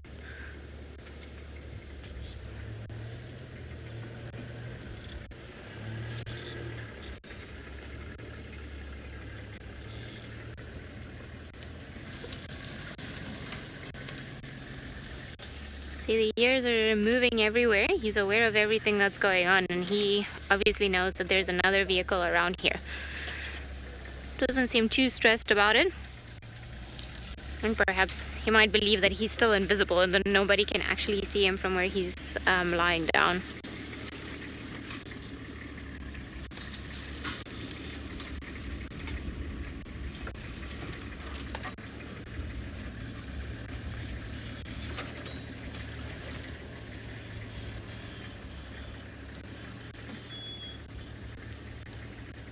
Almost reminds me of Tingana with his face.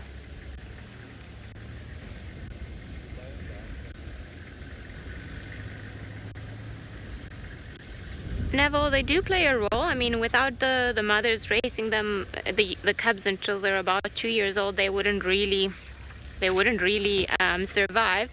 And then the males, perhaps not directly, they don't play a role directly in raising the cubs and making sure that they're well fed and such a thing. But the male's role is just to protect the territory and just ensure that no other males are coming into that area to take over. Because when that happens, sadly, the cubs are normally killed. This happens also with lions. So yeah, perhaps it's not a direct active role that they play, but both male and female have their own tasks when it comes to raising the future generations of leopard cubs. I mean, his biggest role right now is going to be to offer protection, to maintain himself as the dominant male in the area, and to ensure that all the females he's mated with that produce offspring are not bothered by new males around the area, so that they can raise them into adulthood. So if there were any intruders coming into the area, then he would very likely have to fight them off, just to make sure that they don't kill the offsprings that he might have sired with Shidulu or Tiani, or not too sure where Nzutini is hanging out nowadays, but any of the leopards that hang around this area.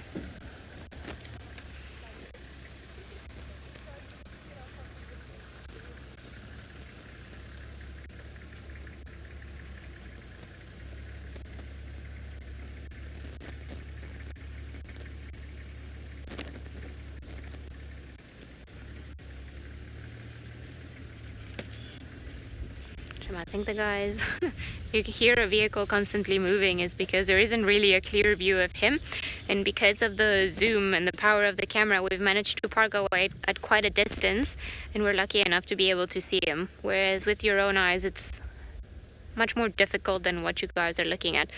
And even then, not ideal that he's got that one branch in between his eyes, or that just goes straight across his face.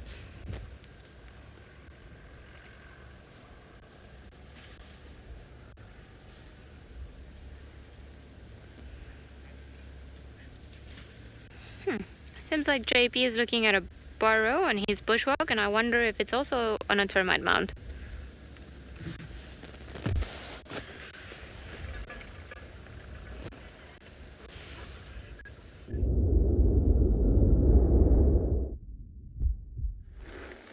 Welcome back to Bushwalk. A few weeks ago, we actually discovered this little hole that was dug over here, and we eventually determined that it was made by a honey badger, as we found the tracks of a honey badger a few meters away. What first confused us, that there was actually a track of a hyena over here, but what I've noticed when walking past here again today is that the remainder of this hole was dug open, and the remains of the Mopani bee nest that was inside there was also taken by the honey badger. So honey badgers, they love honey, but they actually mostly go for the larvae as well. What we also find is that they're quite often associated with a bird species, which is known as a greater honey guide. And greater honey guides in the past have actually tried to lure me towards hives as well.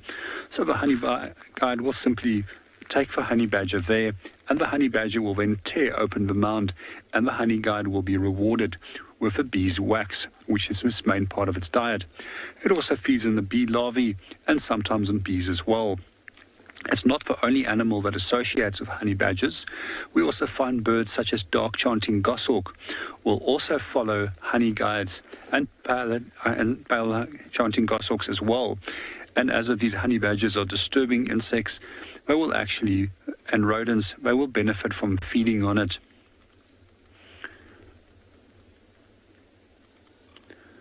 So for those of you that are not familiar with Mopani bees, they're actually a stingless form of bee, and they quite often come and sit on our face at this time of the year when it's incredibly warm, and what they're after is the moisture.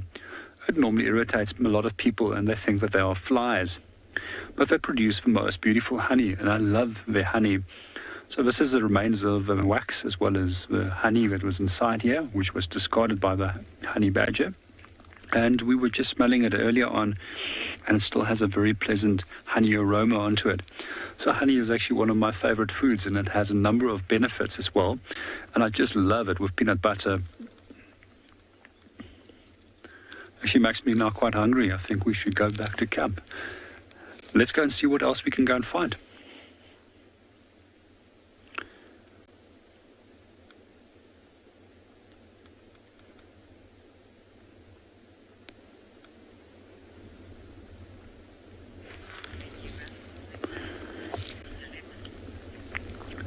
So while we make our way back to one of the waterholes to go and see what we can go and find, let's go and see what Ali and the Leopard is up to.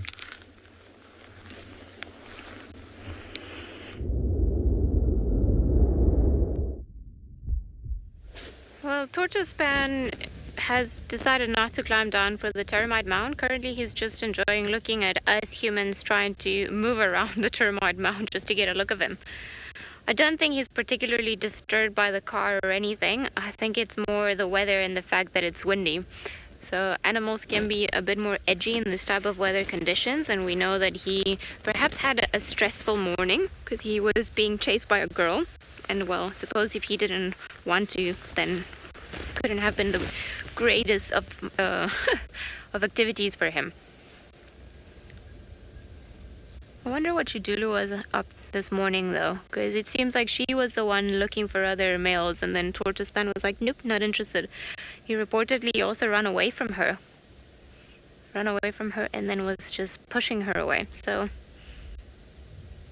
maybe they just bumped into one another. That could also be. Sometimes animals just cross each other's paths just out of sheer coincidence. But because they know one another, then they wouldn't necessarily be too aggressive. They have mated before, so they know who's who. But if there are no mating opportunities involved, no youngsters, no kill, no, there really isn't a reason for the two leopards to stay together.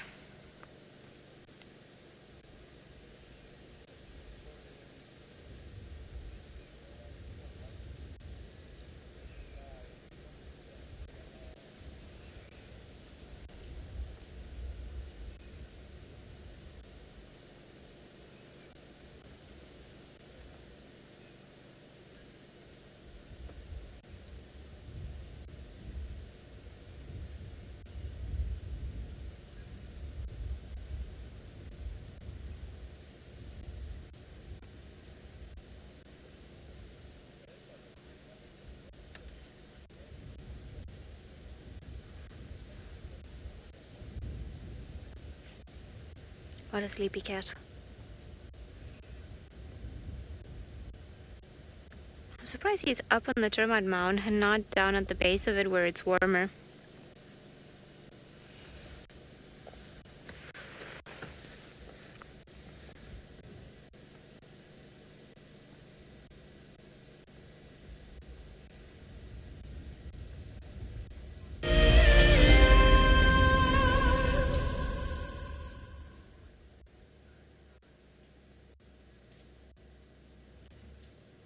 Still no movement. I wonder where he's gonna go from here. Maybe he'll go later on to One-Eye Ben. It's not too far. Could go there for a drink. Although there's not a lot of water left in One-Eye Pan. Unfortunately, it's a seasonal pan. So it's either filled up artificially or it relies on the rainwater. But we had quite a lot of rain yesterday, so perhaps there's a little bit there. I actually didn't pay too much attention to the water level once we were driving past, coming into the area to look for him. It's more, at this stage, it's more mud than actual water. Leopards will still drink it though.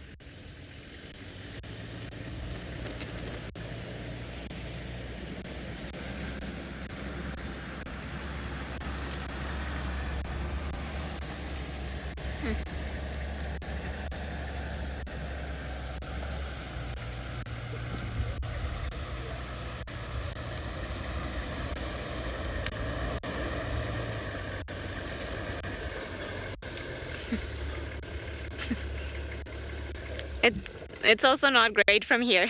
Yeah, if you got a short base, you're gonna see where I did drive in. You can see. Yeah, it's down there. We don't get signal, so I had to come up on the ridge.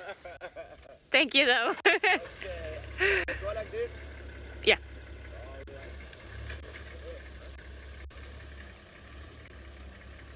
Yeah, I think they've also decided that the best spot to see the full body is where we first spotted it from, but I don't think we get any signal in there.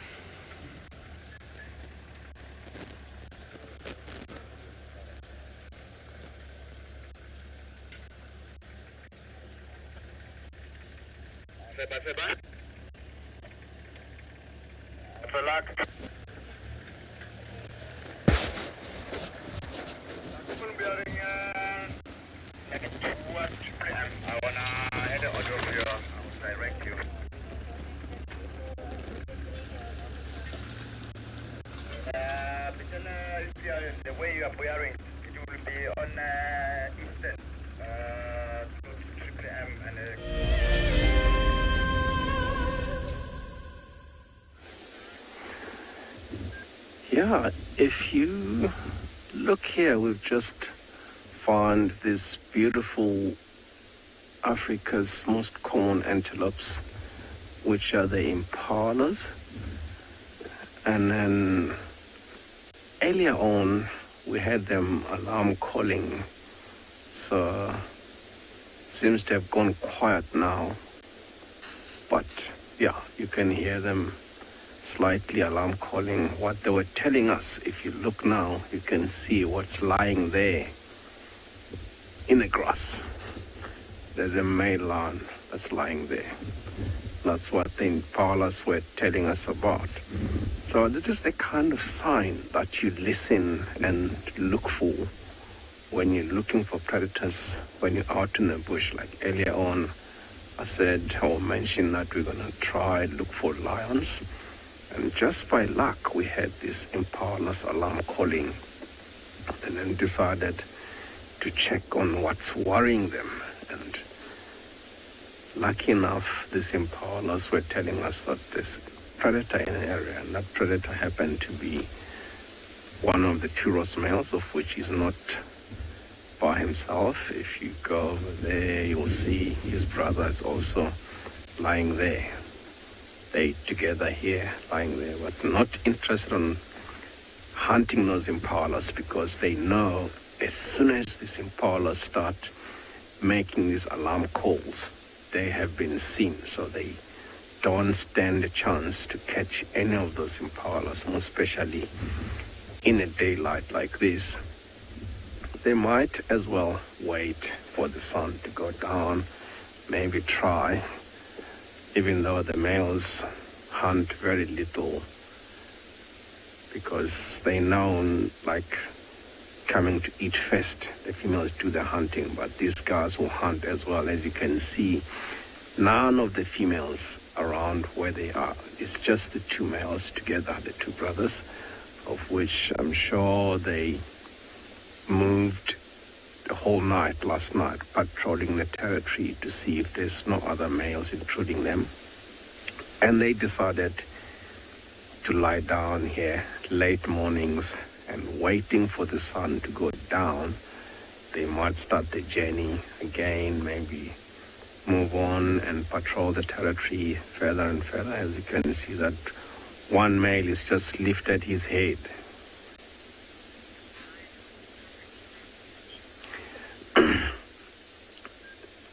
Yes, they really do. If you look at the one that's sitting up now, staring at those impalas, you can see those little black behind the ears. That's the following mechanism. It's like a device. This is how they see each other when they're walking through long grass.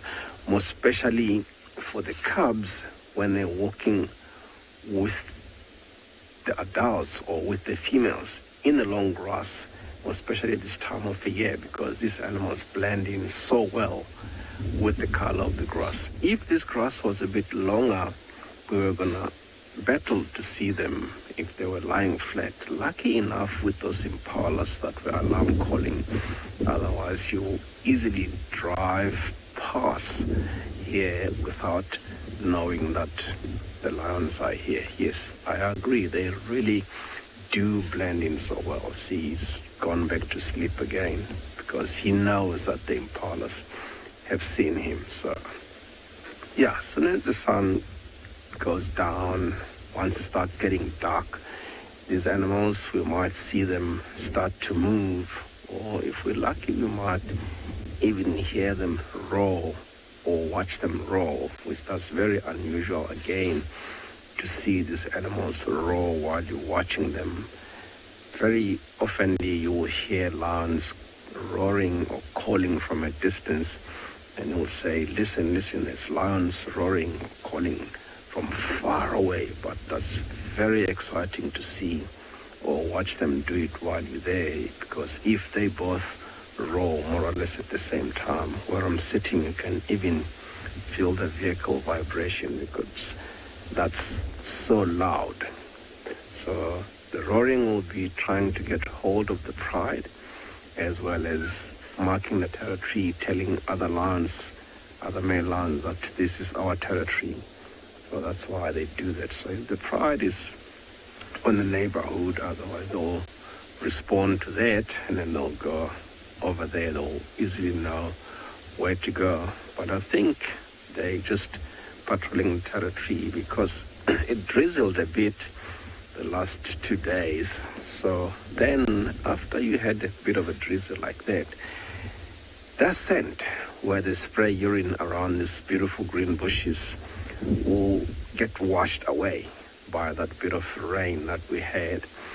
And these animals will know their scent has been washed away. So that's when they move around a lot and renewing that territory. So when other lions try to move into that territory, they'll pick up the scent, the smell that these are other lions' territory.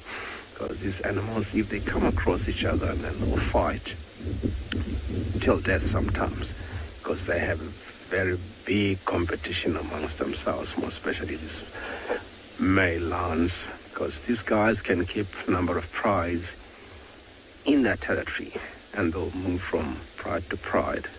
Oops, one got spooked by something. Yeah, so they'll move from pride to pride, but the females will never mix.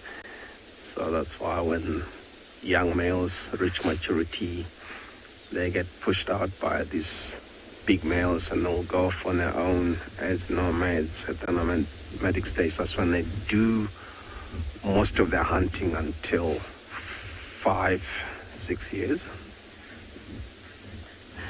Yeah, we'll stay here with the lions and see what they do because the sun's about to go down and maybe lucky we'll see them move. While we're here, we'll go over to Ellie and see what Ellie can surprise us with. So you can see those impalas are still alarming there.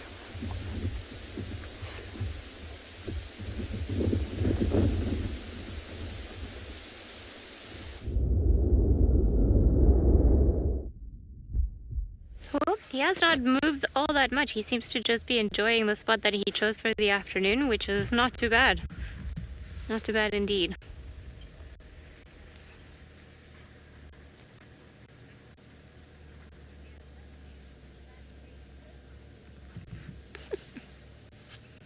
I wonder if it's because it seems like it's knobthorn, the tree where he's at, so there must be a lot of thorns around there. Knobthorn?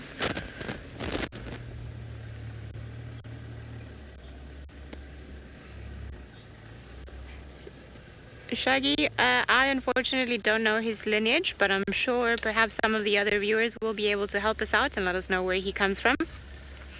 And so you can just let us know on hashtag WildEarth and Twitter or tag @FC on the YouTube channel. Just have to tilt the camera a little bit further up just because there are some passerbys not too far that have also come to see tortoise span. Not often do you get to see a male leopard, and I suppose that's the beauty of the northern Sabi sand, that we do get to see them around here. So as I was saying, I'm not sure where he comes from. I suspect Londolozi, but I'm not 100% sure of his lineage at this time. I will have to double check and ask Tristan exactly where he comes from, because he's got a great memory with all the leopards in the area and who's come from where and where they're going and where they've come from.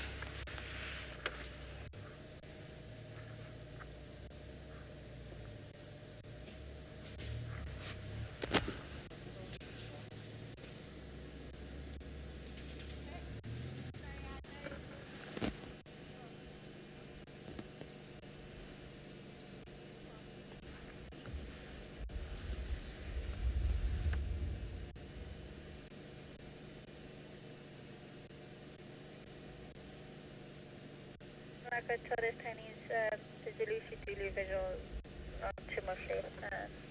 Yeah, myself and Ellie are lost to that coming to join.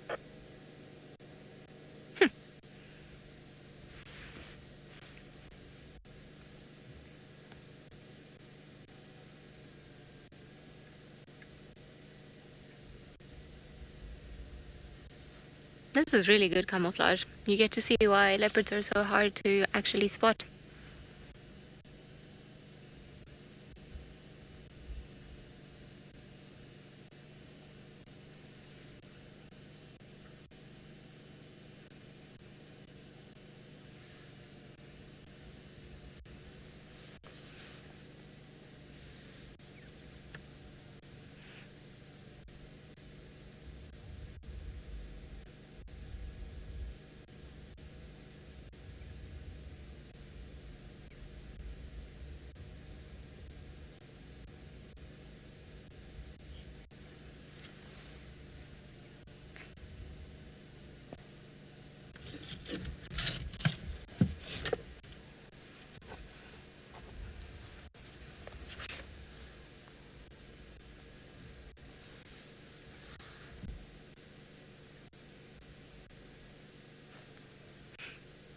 I really have no words for this leopard.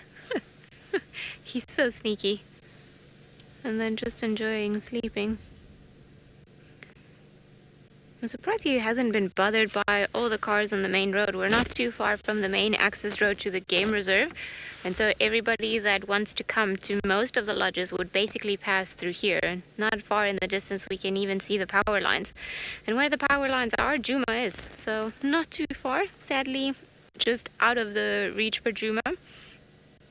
And in a position where if he were to get up right now and go to our right, so if we're seeing him to the right of him, it wouldn't be ideal, as he would then be heading on to Arathusa, which is a property we do not traverse. So if he goes to the right of the screen, we might not be able to follow him, but if he goes to the left, then we will.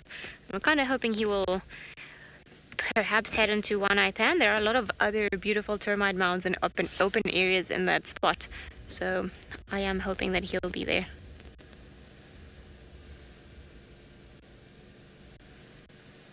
So we were kindly sent some information about the tortoise span, and he comes indeed from Londolozi, which is just as what I thought. And then he was named after James, Richard, and Picky sent us the information. Thank you very much for sending that through. So he is named after a small waterhole on Londolozi. So at least I wasn't making that up. I had a feeling that was the case, and I think, he sort of moved in here when Hukumuri was kind of being pushed forward or further north, and then once Hukumuri disappeared from the area, then he started pushing further and further north. And I think from coming all the way from the southern part of Simbambili, he's now pushing all the way up to Sydney's Dam, which is pretty much the length of kind of EP and Simbambili together in the western sector, and who knows how much further up he's actually going to be going.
Here at the Advanced Rifle Handling Challenge, which is actually lots of challenges in one to gauge the contestants' skills at different distances and different speeds. This is probably the challenge that the contestants are the most nervous about. So let's get them locked and loaded.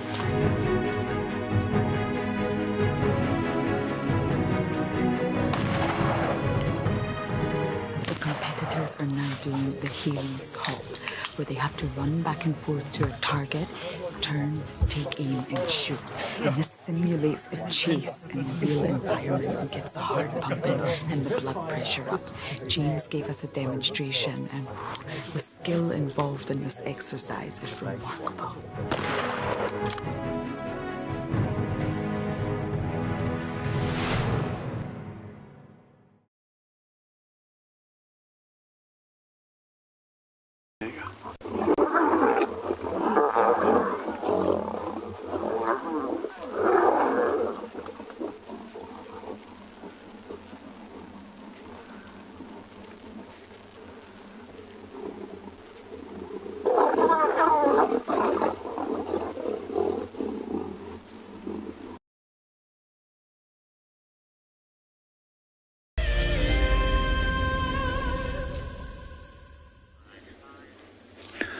Welcome back on Bushwalk. We made our way back to Leopard Dam after we went for a short walk to see what we could find.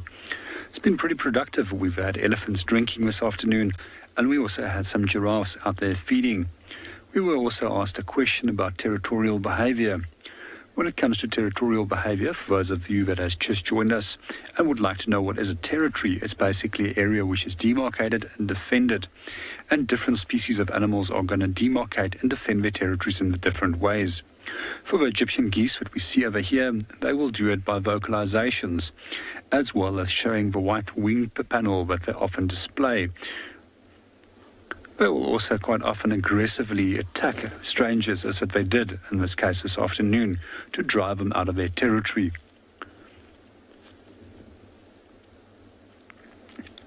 It's very likely that this pair has now set it up a territory after the previous pair has left here with their young.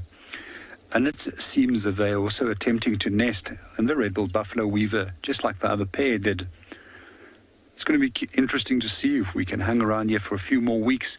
Hopefully we'll have another clutch of little Egyptian geese chicks making their way around the dam.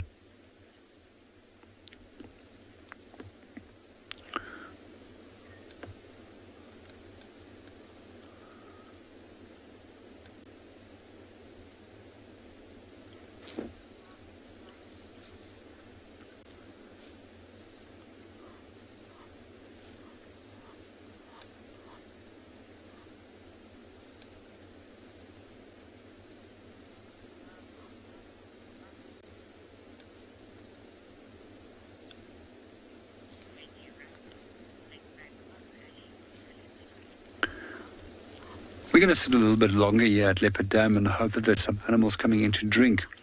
And then from there make our way a little bit further to one of the other dams. But in the meanwhile, let's go and see what the leopard and Ellie is up to.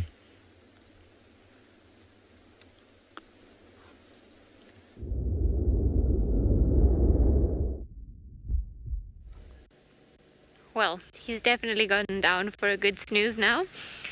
At least earlier he had his face kind of facing towards us and holding it a little bit higher, and now he's just gone flat on his side. So we only know that he's there because we kind of see the white part of his underbelly. Other than that, it would be pretty difficult to actually spot him from where we are. And it seems like he's settled, at least for a little while. He's just gone potentially to a deeper sleep. Make no mistake though, he's still quite alert and his ears are constantly picking up sounds and his nose is still working overtime almost in case anything comes into this area. So if there was anything that could be of interest, either a potential enemy like a lion or another leopard or a predator, chances are that he would wake up and he would hear them coming. Also a good idea to be up in that termite mound. It gives him a vantage point over everything around here. So it would take a while for anything to try and surprise him because they would have to get up onto the termite mound in case of a predator. And if he were to spot a prey species, then all he has to do is just jump onto the other side or slink away on the other side of the termite mound where he would be covered and he wouldn't really have to worry about much. But we've got a sleepy cat. Don't blame him. Not too many other things to do in weather like this. It seems like Tristan mentioned that they were potentially on a kill, or that they also, when they were following him this morning, they came across the kill. Or was it Junti maybe that mentioned it? I'm not sure who, because I spoke to both of them this morning about the sighting, but apparently they were pieces or parts of an impala that were found not far from where him and Shidulu were this morning. So we suspect either one of them might have made a kill, and then one of them might have eaten some of it. We haven't seen him standing up yet, so we don't know if he's got a full belly or not. But I suppose we're just going to have to sit tight and wait. See if maybe he climbs down the termite mound and goes the way we want him to go.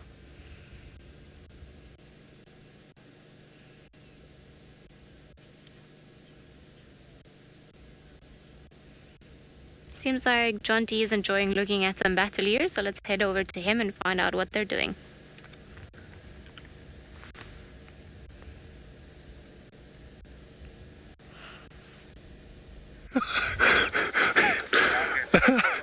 Yeah, unfortunately the birding that we're doing was on the end of that branch there.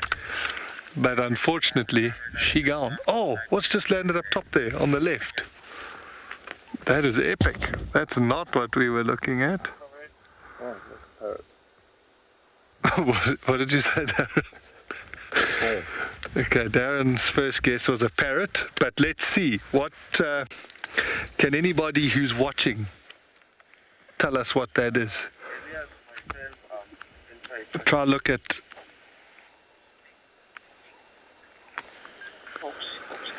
A pygmy falcon? No. It's not a pygmy falcon. What else? A pygmy falcon would be much smaller. You see, it's got like a bit of a, I'm trying to wait for it to turn. Can you get it right on its, oh no. I'm going to see if it lands, because I'd love for you to get this. Oh. African hawk eagle just flew past, and I think that's what chased this little bird away. I'm just going to try find it again. If I show you in the book what it looked like.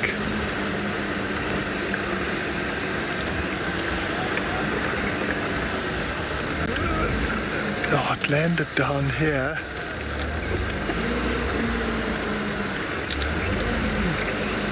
I'm just having a look. That's kind of where it flew. So I'm just busy checking along this this dead tree. But that was a brief little glimpse that we got.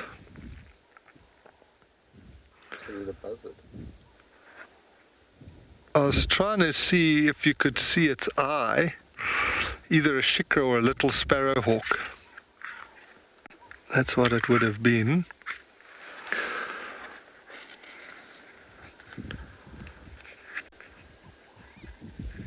From what I saw, I thought it was a shikra.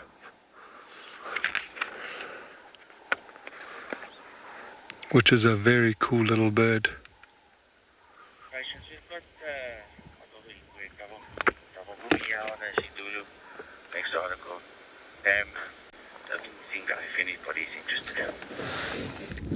So I'm just going to talk on the radio quickly.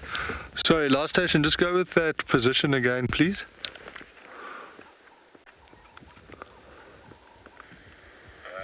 I've got full camp in front of the camp next to the dam. Okay, copied, thank you. I don't know if you want to zoom in on here, Darren. So, what I saw initially was that very red eye of this shikra. That is what I thought it was. Let me turn. I might have to show you a. So here's an African goshawk. So you see, we've got a slightly different, very yellow eye, and it'd be slightly bigger than the shikra. I just want to show Darren quickly. Just for his learning, he's on a learning journey, and Darren thought it was maybe a parrot. No, you would have thought maybe a brown-headed, this guy. So camera work, 10 out of 10. Birding, slight room for improvement, but I like it. I like the enthusiasm. It's very cool, quite infectious actually. But let's carry on. Dude, don't feel bad. I'm like the worst birder in history, and I've made some horrific calls.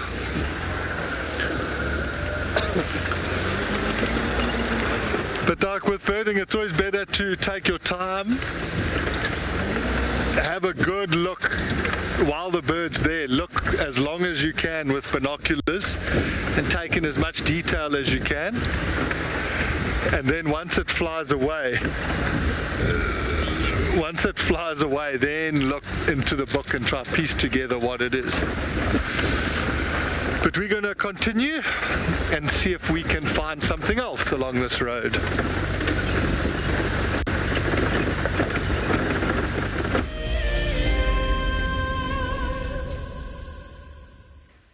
Well, this is our last look to good old TP, as some of the guys in this area call them. We unfortunately have to move out just to allow other people to come and enjoy the sighting.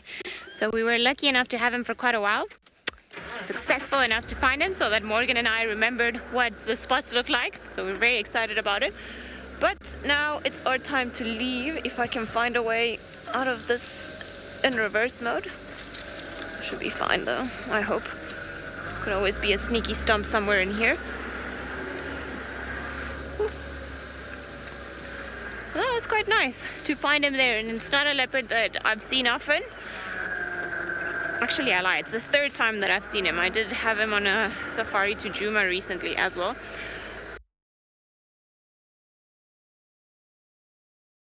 But now we're on and see what else we can find. At least our leopard drought is finished. It lasted about, 48 hours?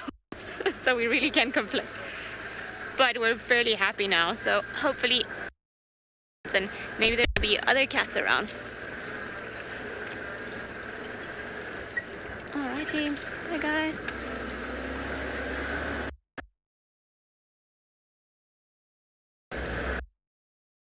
We go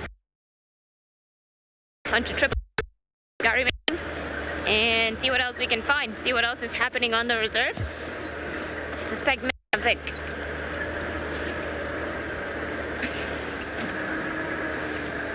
we're gonna go into Gary Main, so I'm pretty sure we shall be fine. Also gonna make space for a car that's gonna be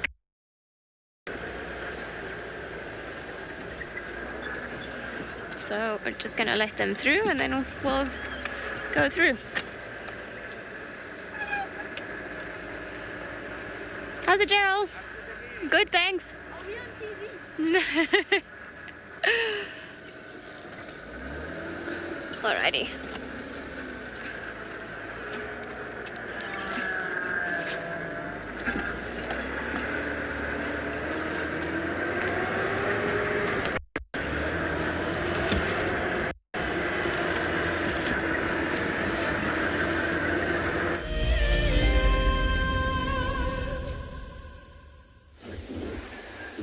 Yeah, here we are again. As you can see, this is where it starts. The one male that's sitting up is starting to groom himself a little bit, so that's showing that he's waking up slowly, even though it might take some time. So as you can see, he's licking his lips. So he might take a couple of yawns, get up and stretch, maybe go back to sleep again. So, but this is definitely a sign of them getting ready to go. As I said, they might want to go and catch up with the rest of the pride and see what the pride is doing, or just carry on patrolling the territory, see if there's no other males that moved into the area. You can see the other one is still lying peacefully on the background here. It's really nice to see them together like that. One will ask why there's two male lions together. Yes, this is two male lions together, but two brothers from the same pride, of which, with the competition that these animals have amongst themselves or with other lions, they need each other. Because if it's one male on his own, if a coalition of 3-4 young males come in and challenge him, he doesn't stand a chance. So he needs his brother to be with him so they can fight together and try to defend that territory. Because together they are, the longer the chance they have to stay and keep the territory. So like I said, one male on his own, he doesn't stand a chance. Once in a while, they'll fight amongst themselves just to decide which is the most dominant of the two. So if there's one female on hit, he gets to breed. And if there's less food, sometimes he gets to eat. But yeah, otherwise, as I mentioned earlier, that these animals do hunt as well, not as much as the females. So when they're together like this, they have more success rate because they'll hunt together. Male lions like this, they'll follow heads of buffaloes moving through and then just keep an eye on them, lie on the shade, keep a distance away from them, wait for the sun to go down, and then they'll try moving and separate one. Otherwise, the males are much more powerful than the females. So I've seen a male lion taking down buffalo by himself, giraffe sometimes, but when they're together like this, the chances are more that they might take something really big together that will last them even much longer, because these guys need something really big because they need a lot to eat. So that's the reason sometimes the pride will not respond to them when they roar, because they have cubs to feed.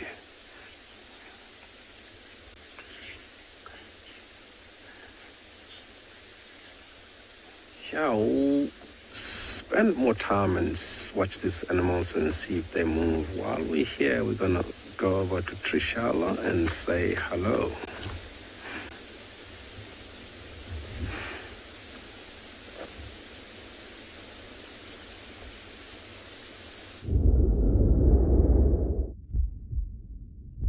Hello indeed, everyone. We're here in Misty Cliffs, and we're looking out into the blue, hoping to find some whales. I've just got my hand here because it is so windy. The wind's just suddenly picked up, and I've been losing my hat every now and then. And it's me, Trishala. I've got Jason with me, and we both say a very big hello and welcome. We're whale watching today. I actually saw another southern right whale kind of ahead of us, but then I haven't seen it since. And the tide is quite high at the moment, but there are some really nice rock pools just further down in that area that I was hoping to explore maybe a little later once the tide goes out a bit.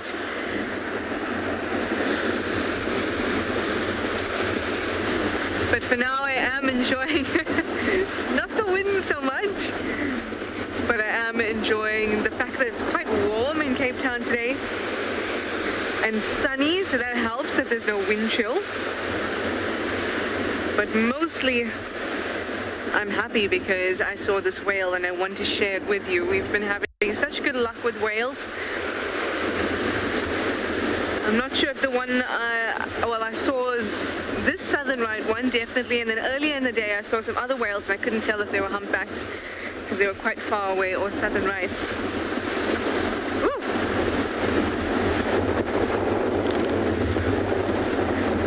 I'm sure you can hear the wind. My hand is still firmly placed on my cap. Just trying to stay in one position. This must look quite hectic. My hair blowing and all of that. And then also you know that my mic is in my cap, right? So when it blows off, it just kind of swings around and I'm going to try and catch it. It's better than it flying off, I guess. Definitely, actually. So apart from the whales in this section, we've also seen seals here before, at least on one occasion.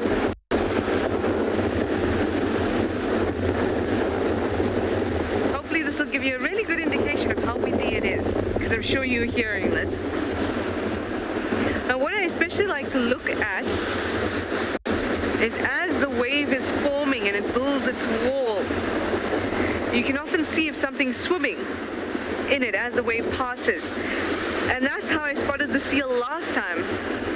Because you see this form in the wave. And this is a good spot to do it from. Look at how high this tide is coming. So those are those rock pools that I pointed out to you earlier. We've been further in than that when it's been low tide. We just have to be lucky. The next low tide is around 11 o'clock tonight, and the high tide was about 4:45, yeah? So we're actually at the peak of the high tide at the moment.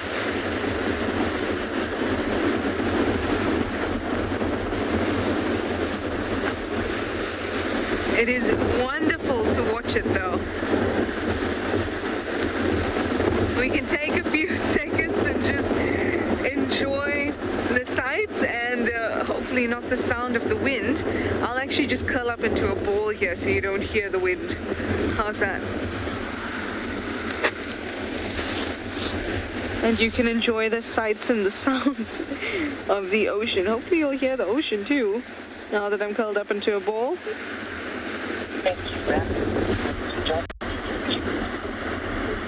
I'm really hoping this wind dies down because there isn't much shelter anywhere around here. But more than that, I'm hoping for some whales. Well, now I'm going to send you over to Jonty and Juma. You want to say hi for me to him?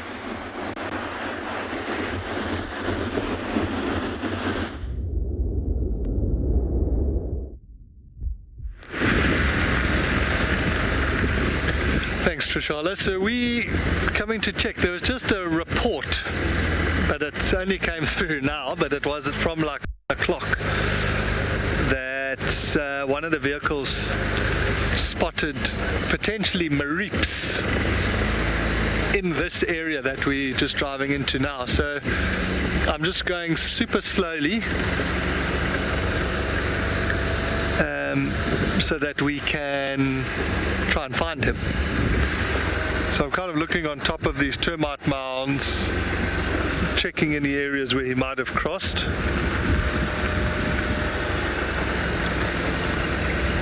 And let's see if we get lucky.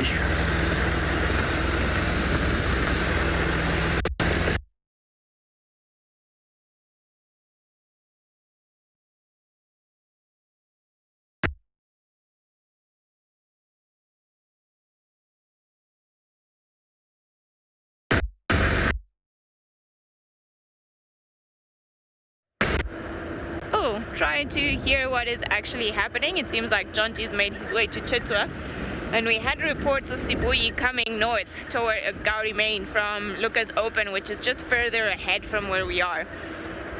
So I just want to stop around here and see if maybe we can get lucky with another leopard. I haven't seen Sibuyi in a very long time, and she's one of my favorite leopards in this area. I just find her so incredibly beautiful.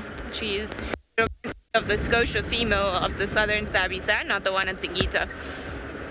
She's got a very pretty face, and she's got 2 young cubs, so also that would be some precious cargo that she would have hopefully with her. But I just want to go a little bit further and try to get an update from the guys in the east, see if she was coming this way.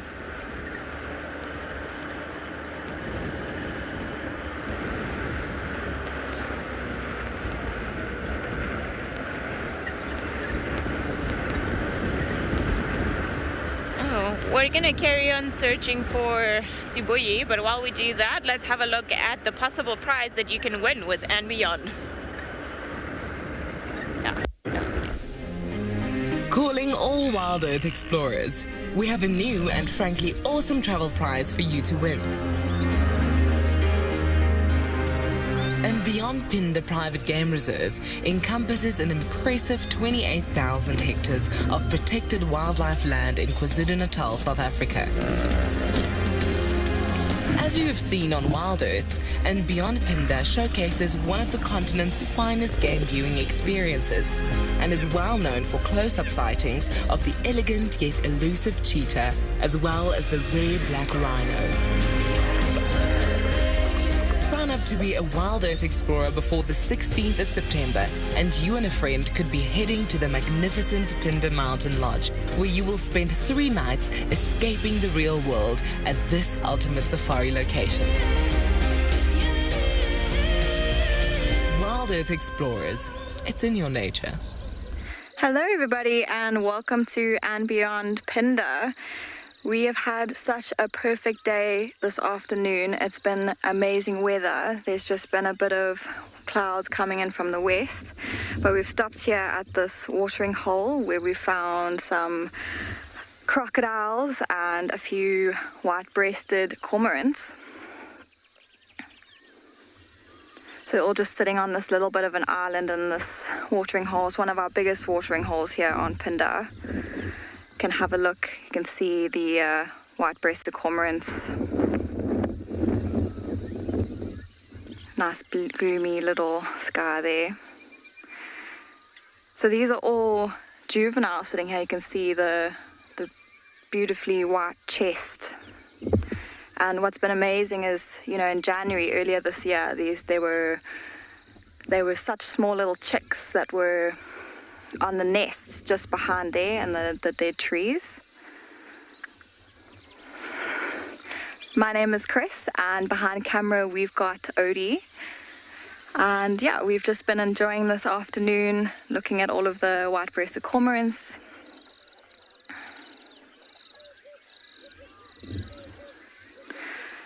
So sitting on top of the trees there's a few more, and you can have a look. There's an adult there sitting at the very top. You can see that the black kind of comes up a little bit towards the neck.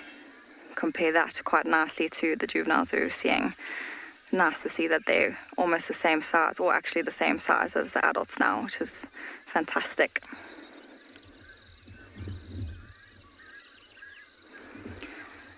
This watering hole is one of my personal favorites. Every time we come and sit here, it's always flush with energy and so many birds around. We have a few grey-headed gulls flying around. The ocean's not too far from Phinda, so we often get quite a few seabirds coming a little bit more inland. It's quite nice to see them at this watering hole.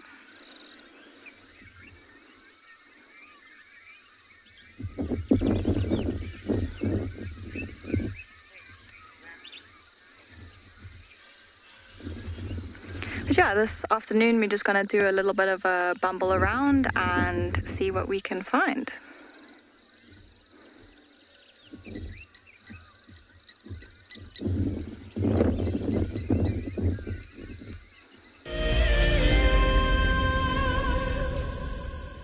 The Masai Mara in Kenya is an iconic wilderness filled with life. Its inspirational beauty has captivated our hearts on WildEarth for many years. While this season of the world's greatest migration has been missed, WildEarth is preparing a spectacular comeback in 2022. For the first time ever, WildEarth will be running expeditions to Kenya's Masai Mara throughout the 2022 migration season. Hosted by David Githu and Isaac Rotich, you could be a part of the team that shares the wildebeest migration with the world, live on WildEarth's daily safaris.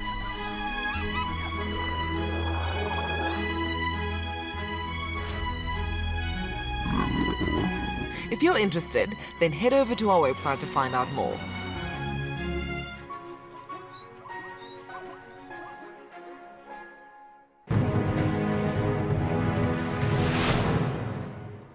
We got there, he had probably moved a couple of hundred meters down the river and it was about 10 meters from this causeway. So I radioed the lodge quickly and just asked them to bring a land cruiser around and some tow straps. So we thought we were going to try be heroes and save this giraffe. And now a big bull, probably over a ton, he's a big unit. Got the tow strap one side of the giraffe and managed to get it around him with the boat, and the other edge of the tow strap obviously back onto the bank. So we made this U around him because he was lying quite close to the bank. And yeah, we put that land cruise in low range and we just gave it hell and pulled that giraffe, and the tow strap slipped up and we thought, oh no, it's going to slip off the top of the head, and it caught on his ossicones at the top.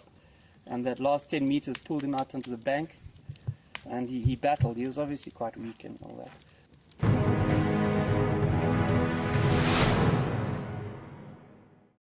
I've seen something I've never seen here before. Look at these cubs. One is crossing the river. It's being washed away, unfortunately, but I'm sure the mother is going to save her. Look at that. How beautiful. Look at that. One crossing, two to go.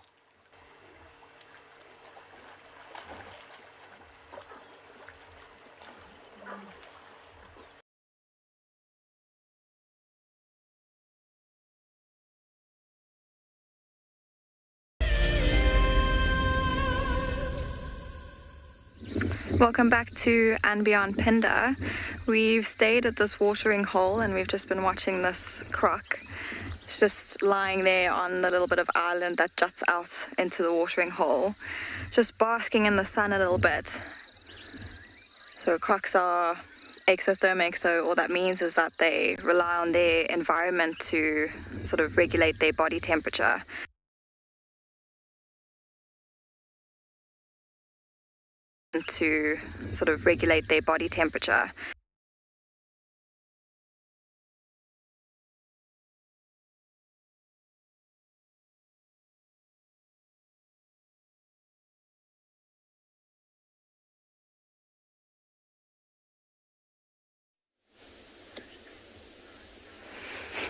Yeah, they were still sitting there. We were just saying now we wish we could know what's in their head, what they're thinking.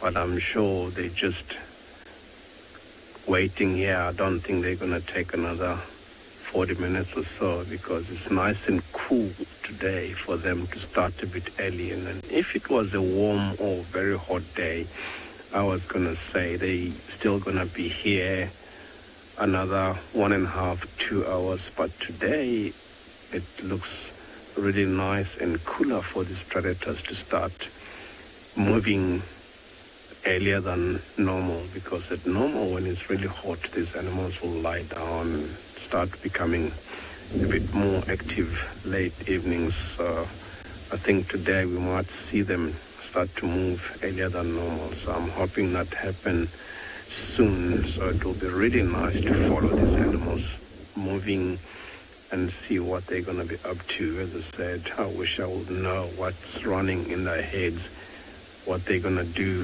when they leave here. They don't look like they're going to move, but as soon as they start to go, you'll realize they're on a mission or will know exactly what they're up to.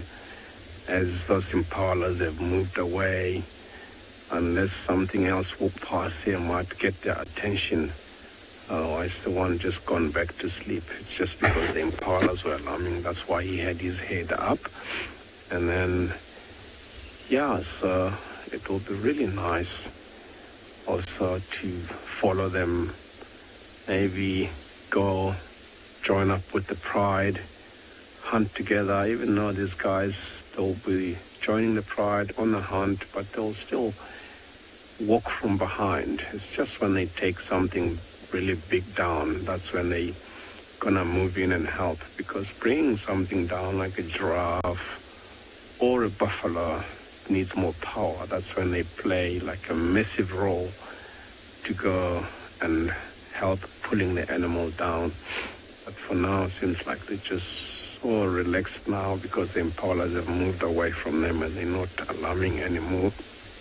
You never know, they might get up and move in that direction where the impalas have headed, because where they are, it's a bit open. So even if they really wanted to try, the chances were very, very slim because the impalas could see them clearly. So maybe waiting for the impalas to go into much denser vegetation, like the direction where they headed, it's a bit denser. If they happen to move in that direction, even though impalas are a bit fast, especially for male lions like this, if they get lucky, you never know. I've seen once lions taking down impala, and just by coincidence they'll start to move and flush those impalas and then run straight into a leopard, and the leopard catch an impala and these lions will be right there, chase the leopard away and claim the carcass. That happens sometimes because anything can happen. There can be a leopard on the other side of that head of impalas. You never know. So that's why those impalas, we don't see them anymore, but they were alarming. Maybe it's just because they know there's lions in the area.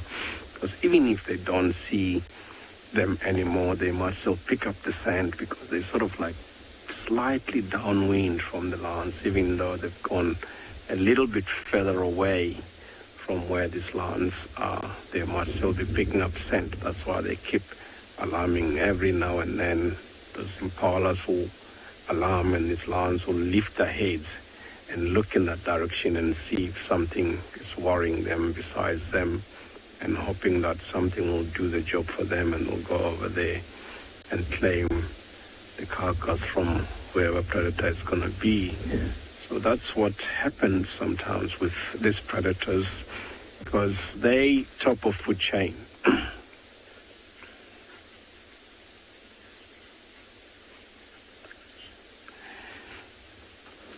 Yes, I do agree with you. As you can see, the way they're lying peacefully, unlike other coalition. I think also because these guys, they a bit old, so they know they definitely need to stay close to each other for more safety. And also because I think they can be more from, what makes them to be so close, they can be more from the same mother. Unfortunately, I don't know the mother because they were born from another property north from us. If they were born in this reserve, I'll tell you if they definitely from the same mother. But yeah, because they're so old, they know they definitely need to be close to each other for safety reasons. That's why they look more like that. I've seen, we had a coalition once for 5 males that moved in maybe 4 or 5 years ago, if I remember correctly. You could tell 3 were from the same mother and then 2 were from a different mother. When they're resting like this, the 2 will be lying on a different shade together, and the other 3 will be lying close to each other on a different shade. But when it comes to patrolling the territory, they'll all do the same thing, walk together as a coalition. But when it comes to lying down and resting for the day, the 3 will just lie next to each other and the other 2 will lie a bit of a distance away from each other. Yes, these guys keep close relationship between the 2. I think it's just because they're really old and they know they don't need to make that mistake of splitting, because that's how they took over this territory from the Western males. They caught them one by one because they made a mistake of splitting. The 3 brothers will travel. One will be with this Birmingham Pride, one will be with the Birmingham Breakaway, and one will be patrolling territory by himself. And when the 2 Ross males moved in, they caught them one by one. As I said earlier on, one male on his own, he doesn't stand a chance. If a coalition of 3, 4 young males comes in and challenge him, he doesn't stand a chance, he's out. So that's what happened when the Ross males moved in. They caught the Western males one by surprise, and then 1 male against 2. They didn't stand a chance. That's how they fought and took over the territory from the Western males. So these guys keep close contact on each other, so they're much safer like that. I was saying earlier, these guys might start to move not too long, so we're just gonna wait here a few more minutes, even though they don't look promising, but I know they're definitely gonna start to move because it's a bit cooler today. So they're definitely gonna move. We just don't know which direction they're gonna go, but definitely these animals are gonna move earlier than normal. So it will be really interesting. You never know.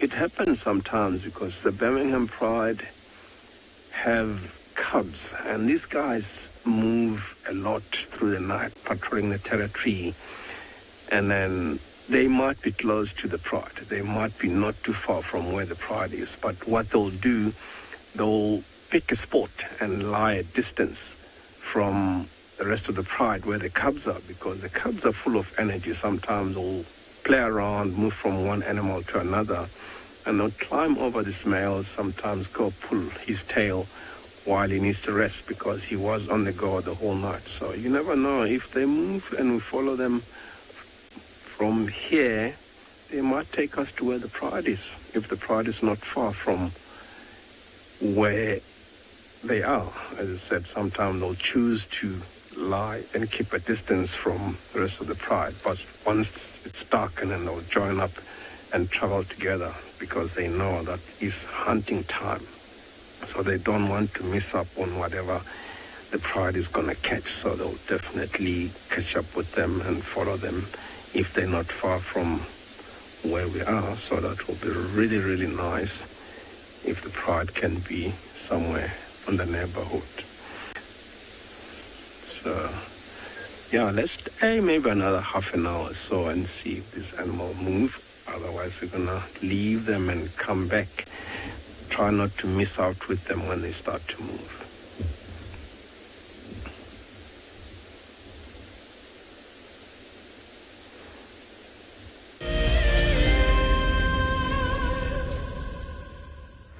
Well, it doesn't seem like Sibuyi is going to be coming up our way for a while, so we're just going to head back onto Juma, perhaps go along Chita Line and then see what else we can find. I know Jonty is working around Chitwa, so hopefully he'll be able to find something in that area.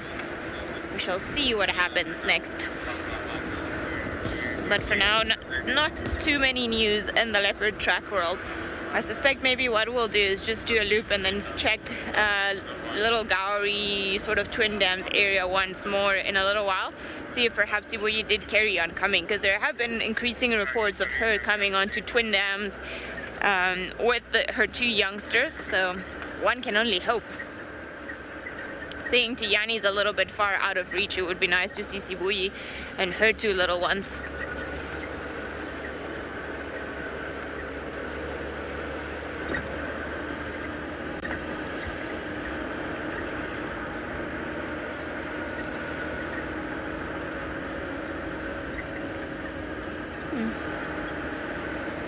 Pretty desolate once they burn the fire break. Nothing else starts growing from here.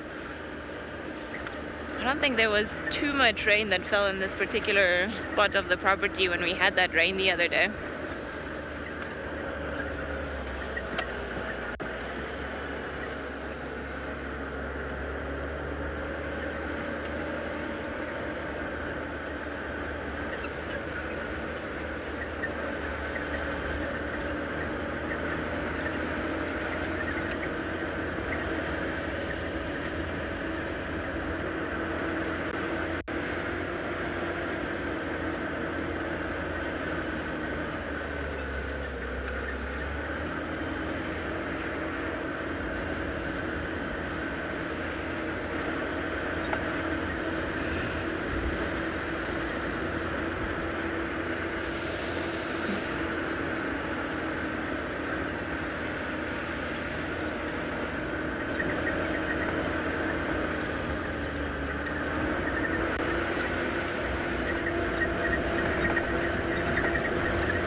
I'm happy to announce that the wind has died down just a little bit, which is great, and we're having a wonderful view there of the sunlight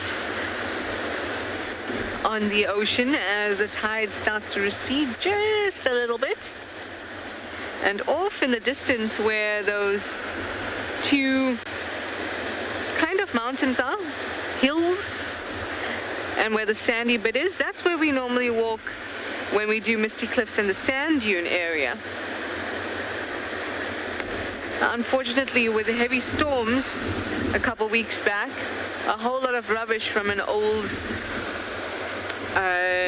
dump had been kicked up in that area and pulled through in those little water kind of springs that we used to spend time in. A whole lot of rubbish has been uncovered and pulled through that area, but luckily in Cape Town lots of people have come together and there was a huge cleanup. But it meant that we couldn't go there for a little while and still can't go there at the moment.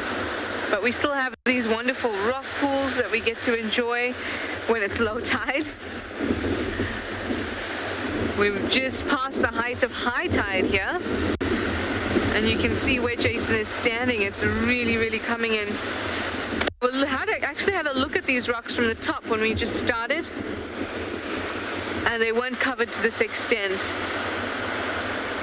Oh, wow, look at that. I love watching a wave build like this.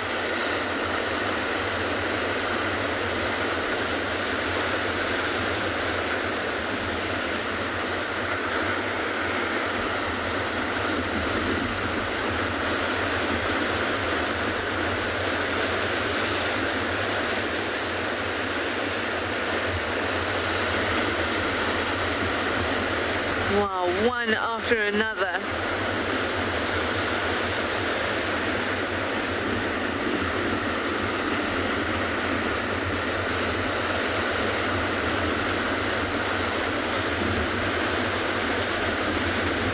Tides are, as you probably know, a result of a play on gravity, the gravity of the Earth and the Moon, and as the Moon moves around the Earth and its gravitational pull can be felt, it pushes or pulls rather the tide, or the ocean bulges towards the area facing the Moon, and then the bulge on the other side of the world is as a result of the tidal force, which is also a result of gravitational play. And it's not just the ocean that has tides, the Earth has tides too. Gravity is such an incredible... you know, it's difficult to use the word force because it's not totally correct.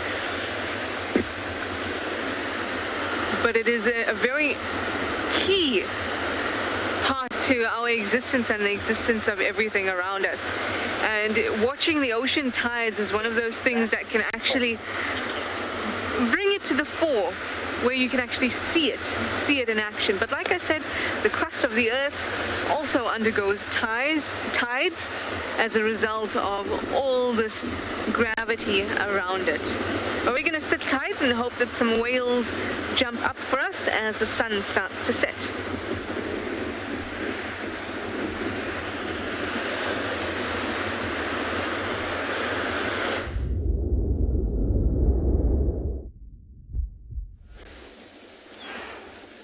Yeah, still here with the two rose males, still lying peacefully. I think they're just hoping to hear something happen with those impalas. Otherwise, they're gonna start to move. And there were tracks earlier on the road from some of the sub-adults.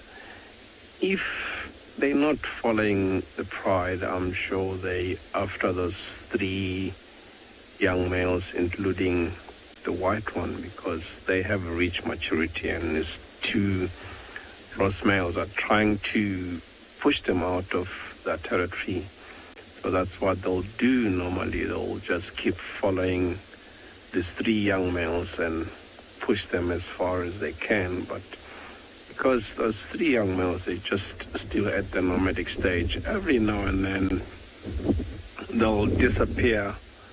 Once in a while, they'll come back in a reserve, and maybe if the 2 rose males are not with the Pride, you might find those 3 sub-adult males with the rest of the Pride. Like we saw them a couple of weeks ago feeding off a buffalo carcass while the rose males were not there. And as soon as the rose males come in and join, then they just know when to leave the Pride. They'll be out immediately as soon as they come back in. But at some stage when the animals are at the carcass, they don't even realize that the young males are there. They'll just go in and start feeding with the rest. But once the carcass have been finished, and then that's when they start realizing that the young males have joined, and then they'll start chasing them off again. So if the Pride is not on the neighborhood, that can be what these animals are doing. They're just tracking down these 3 young males and try push them out of their territory. As you can see, they look really exhausted, but soon they're going to start to move and go wherever they think those young males can be if they're not far from here. The thing is, because they reach maturity, I've seen them started to scent mark. That's the main threat that they causing to these rose males, because they started scent marking now, which they not supposed to do that, because this is not their territory. They're going to have to go somewhere else and find a place and establish their own territories. Like the Birmingham male, of which he's just found another young male about his age, so he's joined up with him, of which is going to be interesting to see what is going to happen, because the Birmingham male also been kicked out by the Ross males, and every now and then he tried his best to come back and rejoin with the Pride, but they wouldn't let him. So now he's finally find a mate. So that's why I'm saying it's going to be really interesting to see what he's going to do with the other male that they've joined. It's either they'll come back here, maybe try challenging the Ross males, or they'll go somewhere else and find their own territory. I thought they were going to join up with him, the three young males. I thought they were going to join up with the Birmingham male, but unfortunately that didn't happen. So that's a bit of a problem to those three young males. So because they now stuck between these two Ross males as well as the Birmingham male with the other male that he's joined up with. So they have a very less area to move around. And the good thing is that white one is not like the Birmingham male, which was by himself. He's got two other young males about the same age, so he's traveling together with them, so he's much more safe. Like the Birmingham young male was not that safe because he was by himself, so his chances were very slim. That's why he didn't want to leave the Birmingham Pride. He kept coming back every now and then, even though these two Ross males will keep attacking him, but he kept coming back. But finally, he's found a mate, so he's much safer. I watched the Birmingham young male and the other young male that following ahead of buffalo, of which that's what they do, like gaining the strength. They'll try hunt bigger prey like buffalo, giraffe, and gaining strength every day. Feed themselves because they need to gain power.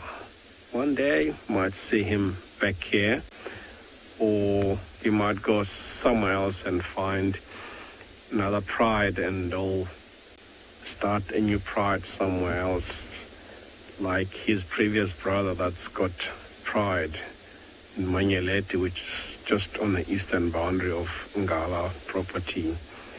And then who knows, he might come back and take over here. You never know. But yeah, it's gonna be sad if he can go somewhere, because he's a very big male. He was gonna be a very impressive male once he like 8-9 years old. It will be really nice for him not to go that far, so we'll get to see like a very beautiful big male. Even though he's at 6, maybe 6.5, he's as big as these Ross males. So yeah, we're hoping that he doesn't go far. Let's spend another 15 minutes or so and then leave these animals and come back here, because I'm willing to watch them move, maybe get to watch them roar while we're here. So we're just going to spend 15 more minutes and leave them and come back.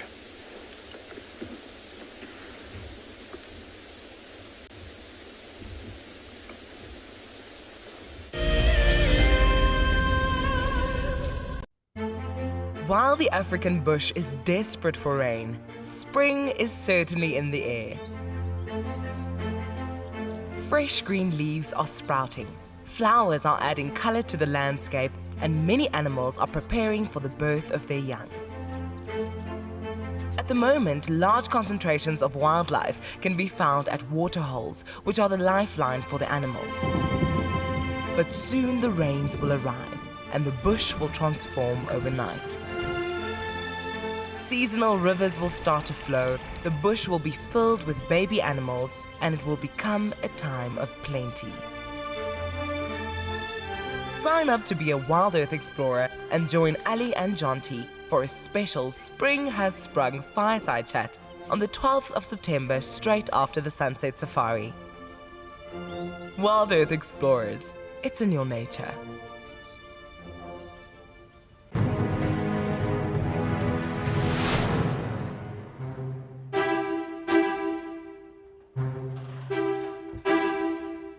Our competitors are in the room behind me right now for the birding challenge, where they have to look at pictures and identify the birds and then separately listen to bird calls and identify them. But it's not easy. This is going to be the toughest one.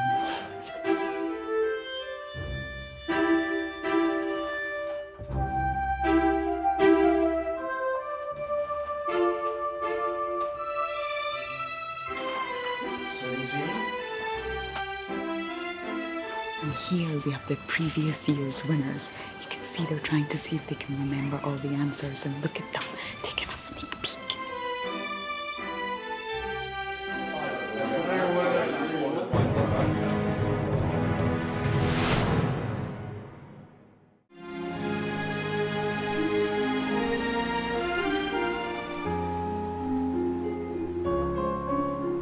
You are cheeky. That was a brave decision.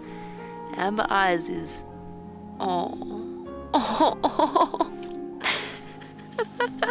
That is so magic. That was absolutely wonderful. Amber Eyes just gave that cub an enormous hug. Expect the unexpected here on WildEarth daily.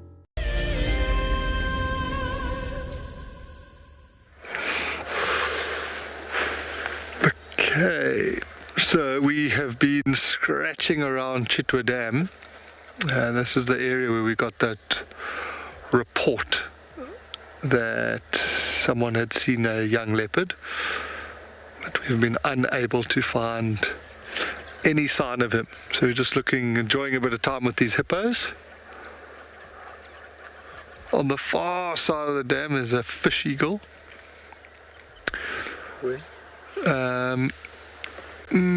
If you pan a little bit to the left, just point it out there. Okay. Oh, there you go. Darren's on it. Yeah, so unfortunately we couldn't find any sign, but we've kind of just been checking some of the usual haunts of Thandi and Marips. I'm going to loop back around to the place where the guide had told us where he saw it, but we've been getting very mixed messages, so it would be nice to just find a track ourselves, then we know what to do. But this is a really beautiful spot. Unfortunately the clouds have kind of stolen the sun. We had a beautiful sort of color in the sky a few minutes ago.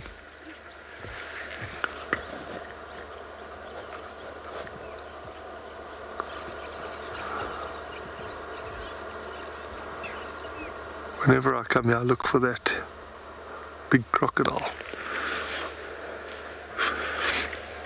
I think let's carry on driving, Dazza. Let's go down, we'll drive along the water's edge on the other side.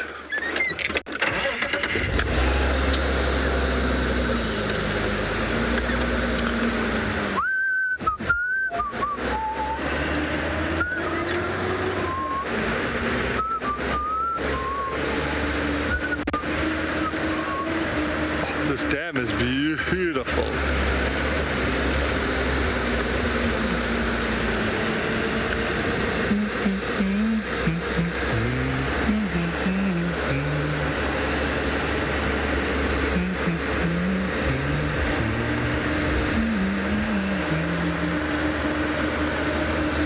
So I'll try and see, we might get a better shot of that fish eagle. It's sitting in a great spot.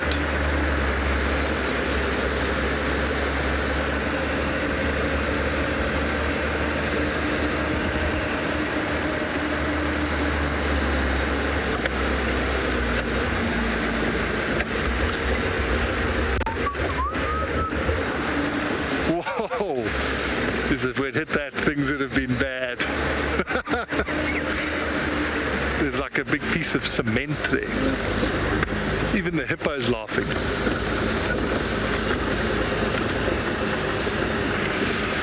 So this termite mound here, this big jackalberry tree, as we come around, we're going to get a view of the fish eagle.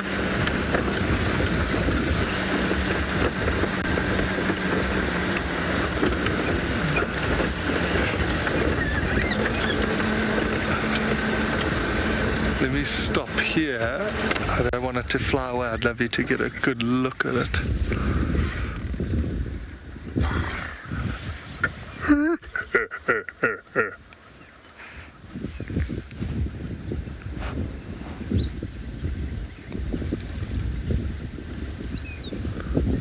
Oh, beautiful, hey?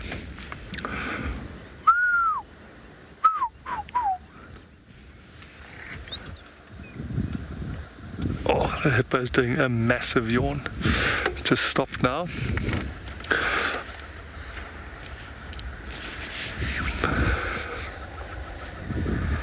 The temperature's dropping. It might be time to... Oh, Darren, Christmas, stay on it.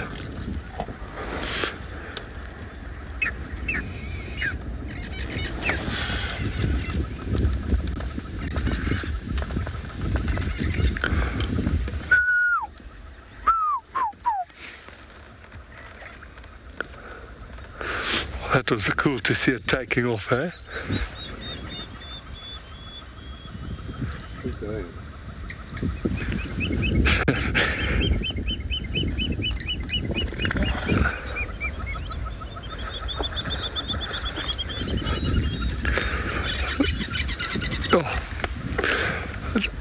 Darren did so well to stay with it. I don't know if you know, that's quite tricky to do that.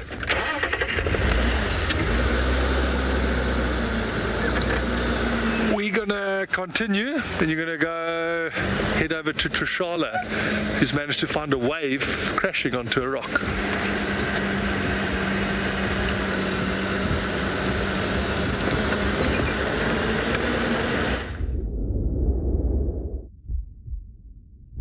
Waves crashing on a rock.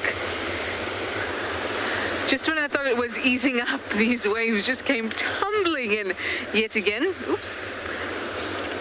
Hope you didn't see that. I just fell onto my bottom.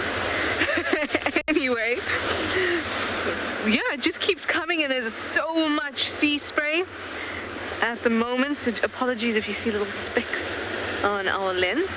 But I did find a few plow shells, which I wanted to show you. They're very, very old. You can see that obviously this coastline is, this particular part of it is very rocky. And so the majority of what you're seeing, so if we just look off to the side there, you're just seeing crushed shells, right? Very, very little sand. Over time, this will become sand as it becomes more and more weathered and eroded down. But for now, you can see very, very rough particles. And these rough particles also include some very nicely intact whelks or plow snails. So these are plow shell snails. You would probably see them on the beach. And they move around like this with their big muscular foot on the underneath. And then because they dig, that's why they're called plow shells. Now when I was little, I used to collect them a lot, alive or dead. I just knew I wanted them. And I thought they would live, but they mostly didn't. Anyway, they're very, very cool. They're scavengers as well as predators, but mostly scavengers. So if you see something washed up on the beach, these guys have an incredible sense of smell. And they'll find whatever it is that's dead, and then they'll start moving along it, and you'll find tens of them on whatever dead animal is washed up, and they'll be feeding. And because they are a type of snail, they feed with their radula, and they slowly scrape off whatever they can find. This too will be broken down into sand one day. In fact, you can almost already see it. little parts there. One part's just broken off there. Slowly it'll become part of a different type of ecosystem, or different type of substrate rather. I see a little, nope, never mind, it's gone. They also are very nice and decorative, and lots of people collect them. This is also interesting. This is from another whelk that's used its drill to drill into this plow snail or plow shell and pull out whatever meatiness it can. The foot is quite substantial, and if you pick it up like this and you look at it with the opening of the foot facing towards you, you'll often see that they'll squirt water. I've had that many a time, especially with the bigger ones. Thank you, plow shells. Very nice. I wish you could find other intact ones, but everything's quite broken down at the moment. And you can see why. This ocean is quite rough during high tide, so things just get thrown up. And it also means that all the little particles that are around here, when I say particles, I mean particle of shell, all of these guys are constantly getting tumbled and broken down. Look at this tide, it's coming up so high. The tide these last few days have been particularly very high, and it's gorgeous to watch and even better to hear.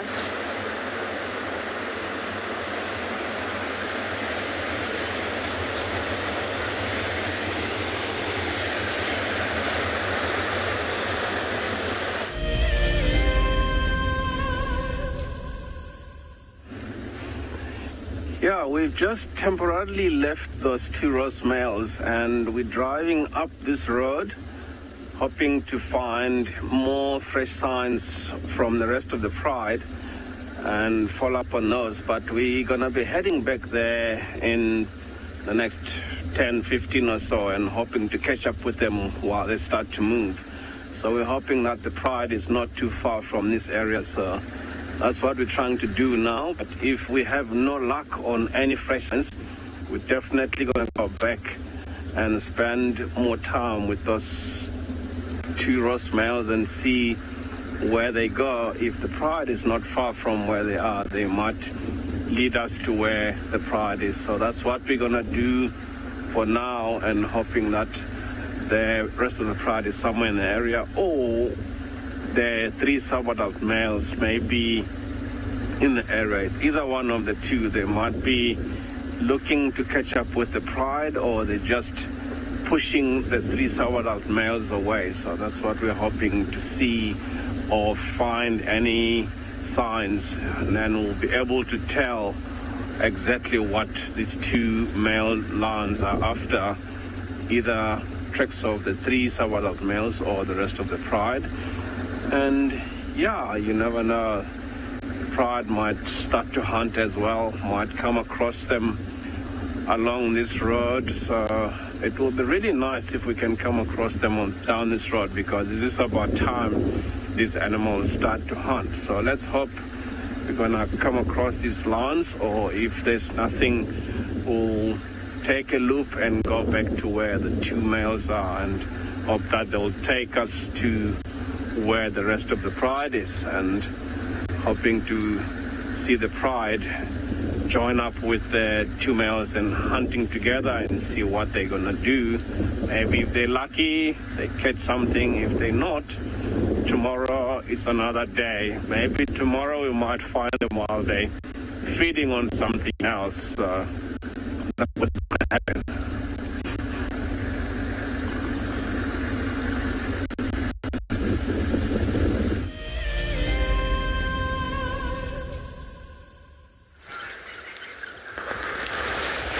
We are just hanging out with this large crocodile, just enjoying a silent moment here on at Chitwa Dam. There's a hyena running across the wall.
Oh, Lisa, you are 100% correct.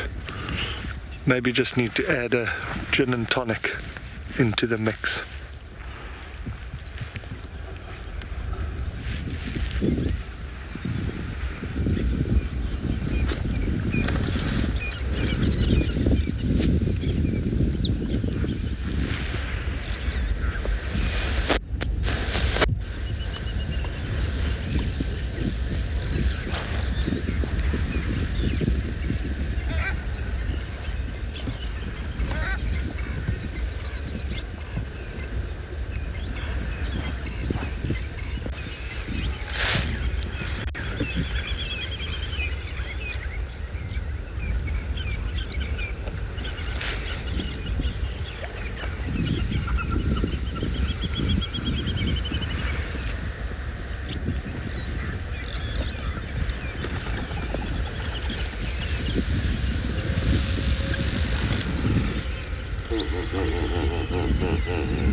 Oh, they are great sounds. It's much better than listening to my voice harping on about something. It's really a cool moment to just sit and take it in.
Heidi, I've never actually seen them.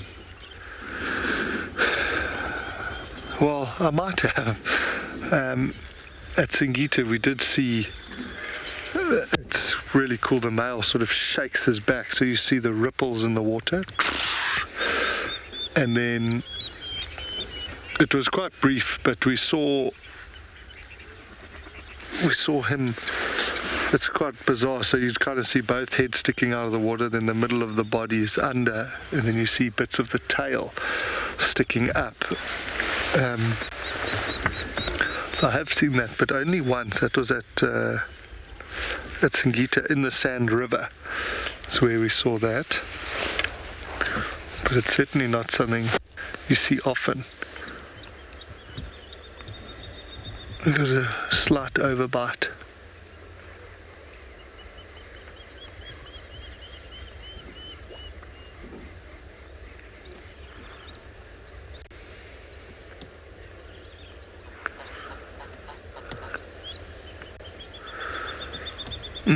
That is a beast.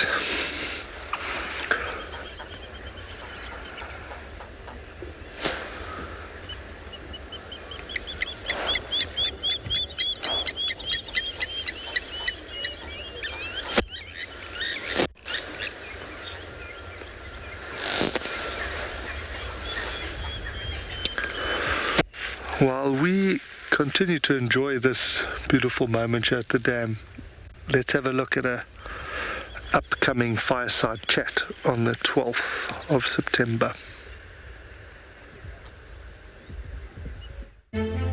While the African bush is desperate for rain, spring is certainly in the air. Fresh green leaves are sprouting, flowers are adding color to the landscape, and many animals are preparing for the birth of their young. At the moment, large concentrations of wildlife can be found at waterholes, which are the lifeline for the animals. But soon the rains will arrive, and the bush will transform overnight. Seasonal rivers will start to flow, the bush will be filled with baby animals, and it will become a time of plenty. Sign up to be a WildEarth explorer and join Ali and Jonty for a special Spring Has Sprung fireside chat on the 12th of September, straight after the Sunset Safari. WildEarth Explorers, it's in your nature.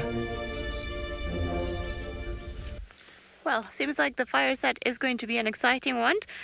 Like, if I can actually say the words right. And it'll be the first fireside chat I've ever hosted. And I don't know if Jonty's done another one, but it'll definitely be the first one we've done together. So hopefully good things to come. We are now watching the sunset from Treehouse Dam, which is looking pretty stunning. All things considered, with the weather that we've had today of, 1,000 weathers in one day. We've gone through all the emotions, but now it's just looking very peaceful, very calm, very beautiful.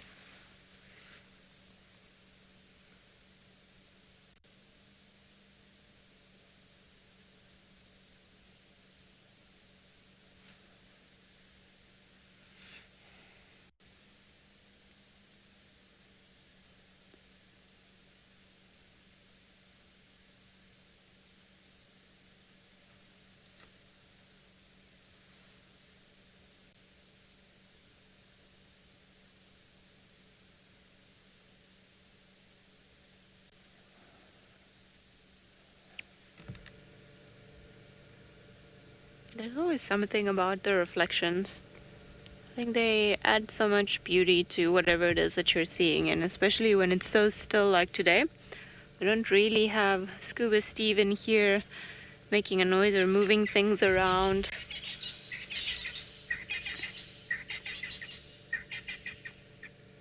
I just have a couple noisy Franklins making a racket in the background. But other than that, it's pretty quiet.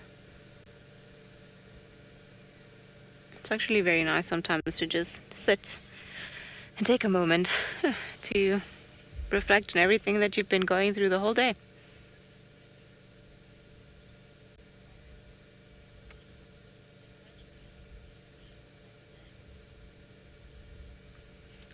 Lucy, I agree. Sometimes there's very beautiful scenery at the Sabi Sand. And for me personally, I find that whenever you've got a water body, be it a river, be it a dam, be it a lake, there's just something about it that is incredibly beautiful.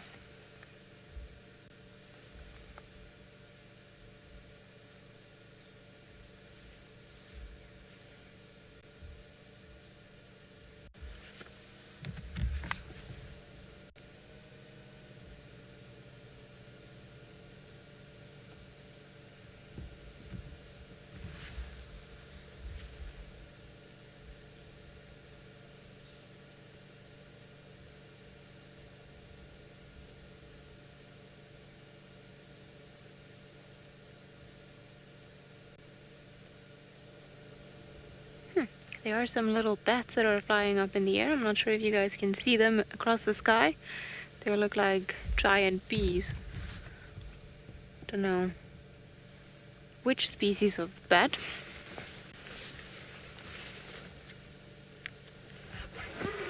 You can just see them fluttering about in the distance.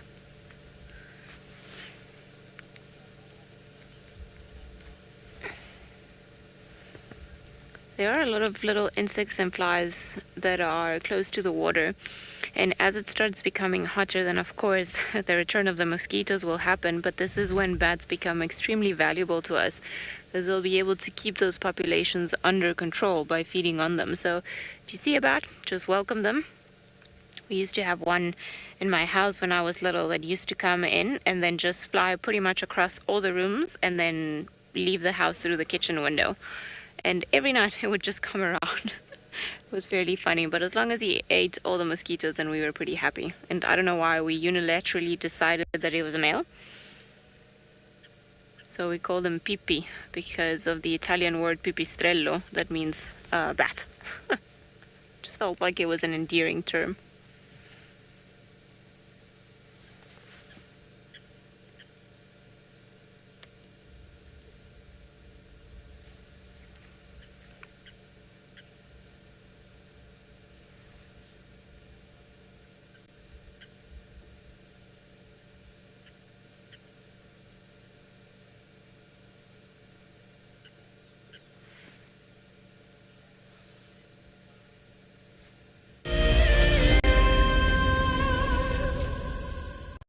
RSA has a long history, over 90 years, of being involved and even pioneering aspects of the conservation sector in South Africa. Over that long history, we have realized that all of the issues that we are facing both locally and globally are due to human impact. Therefore, we need to concentrate on working with people, and that is what WESA does.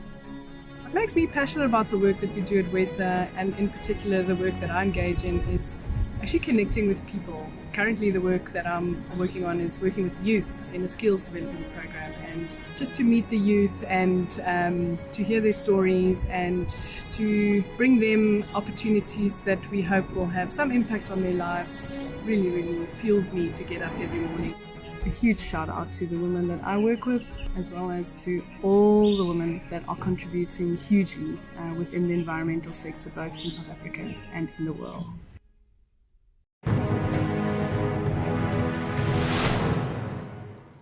And I turned to Shaw and I saw that she had this panicked look on her face. Either she was afraid that something had happened, or she was afraid that she was going to miss out on something. But instead of her missing out on those lions, we drove up next to them and I switched off the car so that she could hear what was going on. Now, these lions had killed a kudu, and she could hear these two cubs, both 8 months old at the time, busy pushing and shoving each other out the way to get to the best parts of the meat. And the mom was lying just to the side in the shade. Now, I'd known that before losing her sight, Sean probably knew what a lion looked like. But I really wanted her to know what this lion looked like. So for the first time in my guiding career, I started to describe to someone what a lion looked like. And I found that, I started to notice things in that lion that I'd never seen before.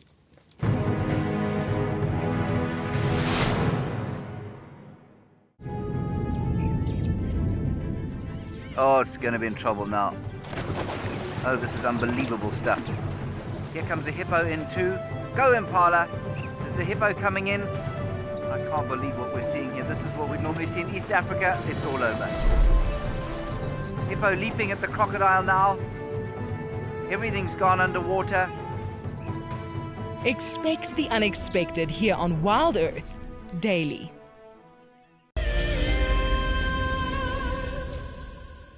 Yeah, we've just did a loop around this area here. No luck on more fresh signs of the rest of the pride or the 3 sub-adult males. So we're on our way back to where we left the 2 ross males and hoping to catch up with them while they start to move.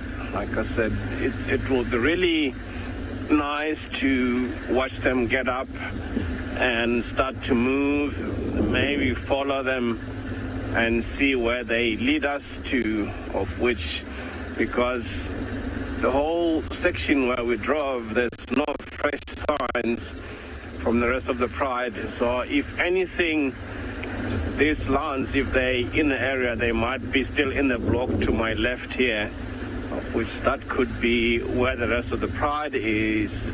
And as soon as these males start to move, the pride is in the area, and then they'll move in the direction of where the rest of the pride is. So that's what we are hoping for.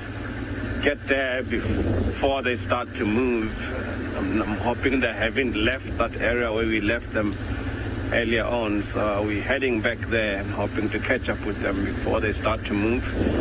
We might even watch them roar. So let's hope they're there. Might even see them hunt by themselves, because it looks like they haven't eaten for quite some times.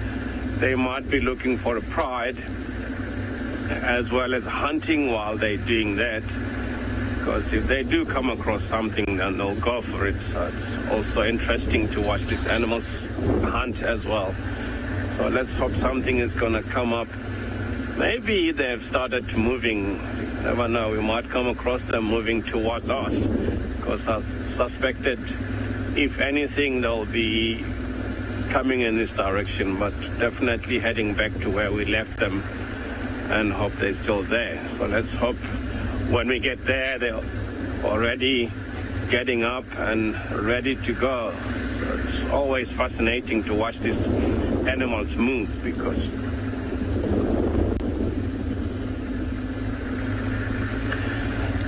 yeah, once these lions start roaring, another lion can easily pick that up about 12 kilometers, and we can sort of hear that maybe 7 kilometers away, Peter. So yeah, we're hoping that we even watch them do it while we're there, because it will be very, very interesting. Because when you're much closer, it's even fascinating you realize how loud the sound can be, because you even feel the vehicle vibrating. I wish they roar while we're there, and hope you were here with me so you can hear them roar while you're watching them and feel the vibration of the vehicle and sort of like figure out how loud the sound can be. So that's what's always fascinating about these animals when they roar, because you'll think when you hear them roaring from a distance, it's not that loud, but if they do it while you're there, then that's when you appreciate how loud the sound can be. So yeah, that's what I'm hoping for now. So we're getting close to where we left them earlier on, hoping they're still there. Otherwise, maybe catch up with them moving down the road. So yeah, maybe go down towards those impalas that were there and try hunt them, because now it's getting dark. This is the time the lions will start to hunt in the dark. So they were keeping an eye every now and then on those impalas. You never know, they might go in that direction. But I think what they're gonna do is definitely find the rest of the pride and see if they have something with them, and then they can get something to eat as well, because it looks like they've been on a territory patrolling for the last couple of days. So they might need to get something to eat, either by themselves, or if they're lucky to catch up with the pride with a carcass in the area, and then they'll get something to eat, but otherwise they'll just hope to find something by themselves. If they don't, then they'll try tomorrow and the next day until something happens. This is where they are. As you see, it's getting a bit dark, but I think I can still see them a bit of a distance from where I am. I'm gonna swing and move into that last area where they were. I just see one from a distance. You'll see him not too long.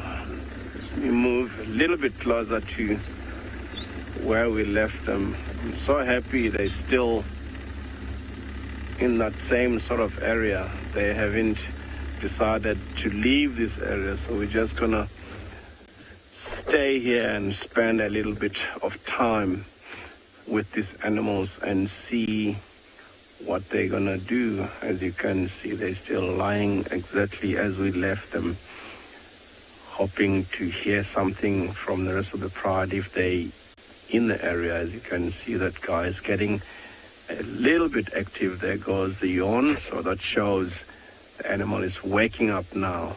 The one guy lying next to us might do the same as well. As you can see, the one is looking around, starting to lick his paw and cleaning his face. That's the sign of him really getting ready to go. And as soon as the other one start doing the same, one of them might get up and walk towards the other one and rub their head, sort of like natural bond, and they'll get up and yawn, stretch, and they start to move, which is really fascinating to watch them once they start doing something like that. And then you know they'll definitely start to move. So it's very fascinating watching these animals do that and start following them while they're on the move. Always nice to see lions on the move. I like watching them lying like this, because this is what they'll do. Lie down, conserve energy, and as soon as this time of the day comes, and then that's when they start getting more and more active. Go out to hunt, maybe patrol that territory.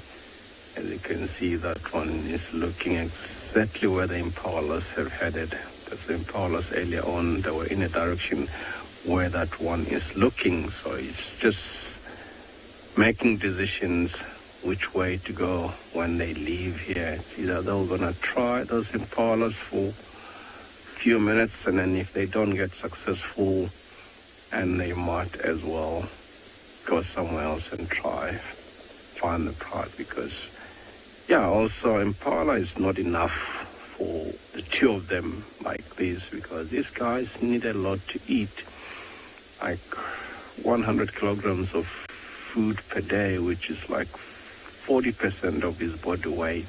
Because these animals can weigh about 230 kilograms, so that's a lot of food. So Impala is only like an Impala ram, only half of what he needs per day. So one Impala can only feed one of these two animals. But anyway, if they catch one, each of them will get a bite, just something to get them going another day or two, which will be enough for them for the next day or so until they catch up with the rest of the pride, and hope that when they get there, the pride has got something that can feed them enough, because sometimes they are alone for a couple of days moving around as part of protecting the pride against other male lions that wants to come in and take over the territory. Most especially the females have those cubs that are still young to be taken out by a new male if he comes into the area. So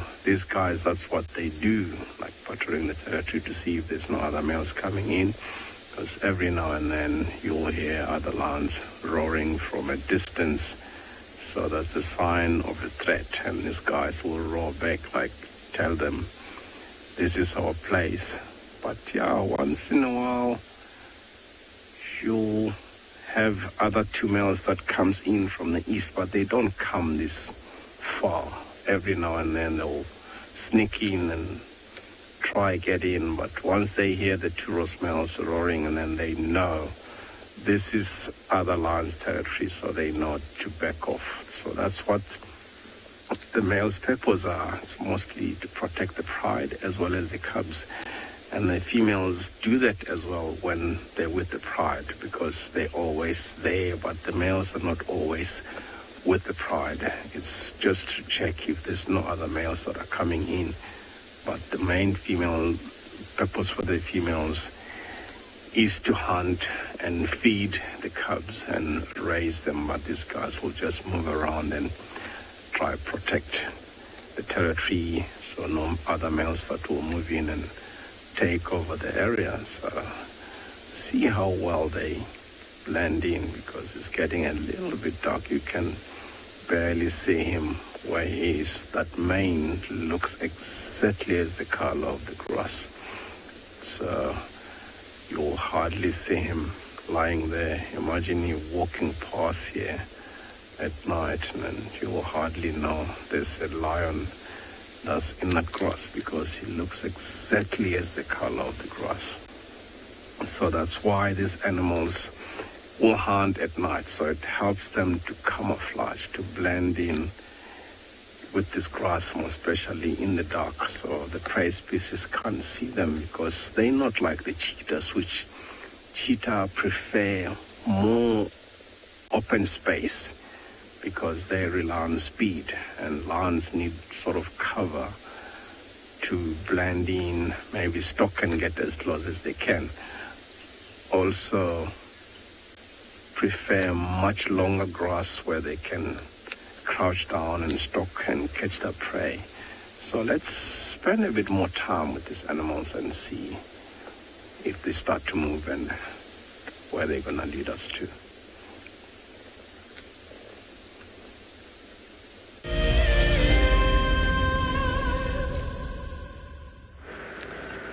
Hopefully those two male lions will start roaring at some stage. It's always nice when they do, and they've got all the things to say and just say that the land is theirs. It's one of my most favorite things in the world, is just hearing lions roar. Especially if you manage to get lucky and find yourself in between a big pride and they all start roaring at different times. It's beautiful. It's one of my most precious memories of the Sabi San, is just spending time with the Southern Pride, and they used to roar quite a lot, and it was a pride of about, I think at one stage, 23 lions. And just sitting with them when they started roaring and you just hear all these lions around you is by far, hyena, one of the best experiences. So it's just going onto this side somewhere. Yeah, we're going to switch into IR so that we're able to see what's actually happening. I'm going to get my head out of the way and choose the radio.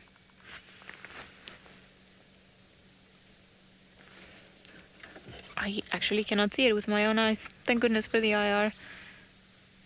Are you looking... This looks like a lactating female. What is happening? And where are you coming from? Let's turn around and follow. See if we can follow. Definitely looks like this female has got suckle marks.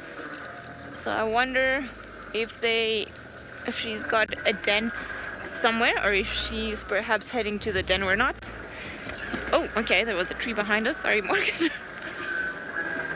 We're not too far from where the dens were, so I wonder if maybe they're not heading in that direction. Also in Rebecca's, on this road, there was an old den, and could be that she's coming from that den. I actually don't know where she is, or which way she's gone off to. Let's see if maybe the IR will be able to help us find her.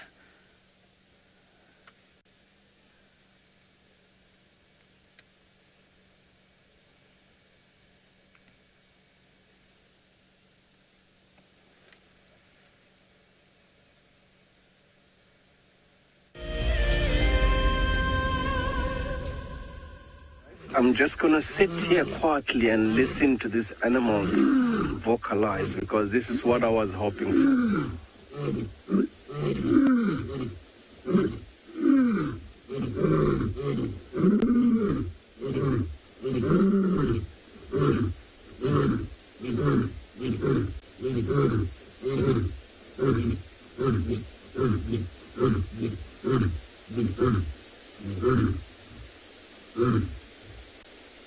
Wow, how was that? This is what I was hoping for, because you rarely watch these animals do this while you're there. You normally hear them roaring from a distance, but this was really, really special. We got here just in time before they started doing that. That was very special. Like I said, you don't normally hear or watch them do it while you're there. You'll normally hear them calling from far away. So this is just a territorial roar and contact call, trying to get hold of the rest of the pride and see if the pride can answer them, but unfortunately they didn't. But if there's another male lion that was trying to intrude them or come into that territory, by now he already knows that this is other lion's territory, especially if it's only one male that was trying to move in. I'm sure by now he's moving away from this area, because he had voices of two other lions, so he knows he doesn't stand a chance if he's alone against these two, of which it was really fascinating. Yeah, I mean, to get here and just sit for a few minutes and watch these animals do that, like I mentioned earlier. Wish you guys were here with us to appreciate the sound, because we can also feel this vehicle vibrating. That's how loud the sound is when you get to watch them do it while you're there. And then, yeah, it seems like they just quiet now and listening carefully, see if there's another lion that's gonna answer them. If not, maybe a few more minutes they might do that again, because this is just the beginning of the day, which is the night. So they're gonna start to move, and the whole night. That shows what they've been doing is just patrolling the territory, because they're now roaring. So that's what they're gonna do when they start to move. They will be scent marking and possibly roaring until late mornings tomorrow morning, and then they'll find another spot to lie down for the day, wait for the sun to go down, and the journey continues until they meet up with the pride.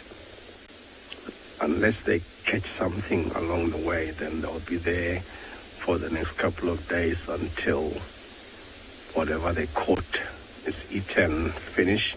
Because, yeah, otherwise these animals will eat until they can't move. They gorge themselves whenever food is there, because they don't know when is going to be the next meal, because they by themselves for a number of days doing what they're doing now, patrolling the territory.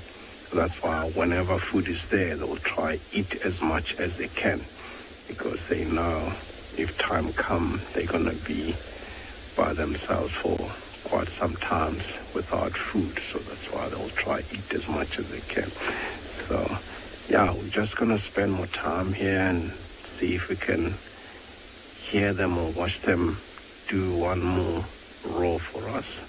They might as well get up and start to move. If anything, the pride may not be too far from here. If they know that the pride is too far, they could have started to move. As I said, sometimes they just choose to lie a distance away, but they know, their senses are very amazing. They can pick up the sound from the pride when they start to move, and then they'll know they don't want to be too far, so they'll start to move as well, because by now they'll be already moving, because it's really cool enough for them to start to move, but they still lying exactly at the same spot. So they definitely know something that we don't know about the pride. and the distance where they can be from the pride. That's why they're still lying here. So they're not in a hurry to get anywhere in particular. Otherwise, if they were, they could have left by now, because they know they have the whole night to themselves. So I think pride could be still in this block. As we drove in circles around here earlier on, when we left them, we didn't pick up any fresh signs. So if anything, this pride could be still in this block here. But even though these guys were roaring, the pride is not willing to answer. Reason for that is just because they know with the cubs, if they kill something small, the cubs won't get to eat. These guys, they're gonna keep it to themselves. So I'd rather let the males look for them and find them instead of telling them where they are. So that's what's gonna happen. I don't think the pride is gonna respond to them when they roll. They'll just wait for them until they get to where they are, because they know they have to feed those cubs so they can grow quickly. But these guys, when they get there, if the pride happen to kill an impala, these males are gonna keep it to themselves, so those cubs are not gonna have much to eat. That's the thing. Sometimes when there's something really small, you end up finding the cubs dead because they were trying to tuck in and get something to eat, and the male will just swipe him with the paw, and without noticing that he's hit the young one so hard, and then he end up killing the cubs. So that's why the pride, even if they in the area, they're not gonna respond to that. So they're just gonna wait for these guys to trail them and find them, unless they far from here. That could be just for territory, letting other males know not to come to this area. But yeah, otherwise, if there's prey species in the area, I think everybody's gone now, because they had the lions roar. Like those impalas might be miles away or far away from this area, because once the lions start roaring like they did, they'll spook all the prey species in the area, and then they're gonna move away. Because here is nice and open, of which normally, if it wasn't for these two roast males being out here in the open, they were gonna be some impalas, wildebeest, because they prefer more open land. So this is where the impala, wildebeest, zebras will rest for the night. But with the lions being here, then these animals are not gonna come out in the open today. They might go somewhere else.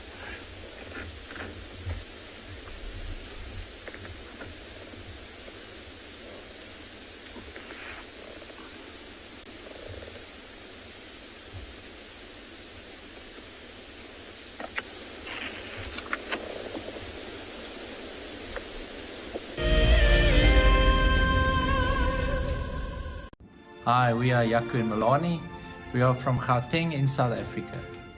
We started watching WildEarth last year during the level 5 lockdown, and we've been watching ever since.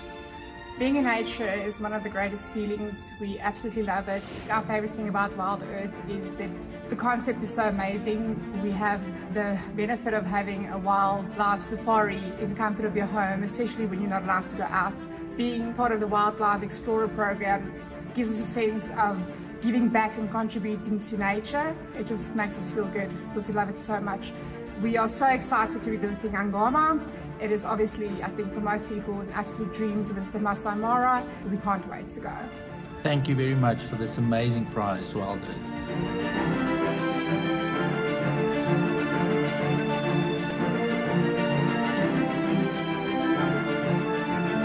WildEarth Explorers.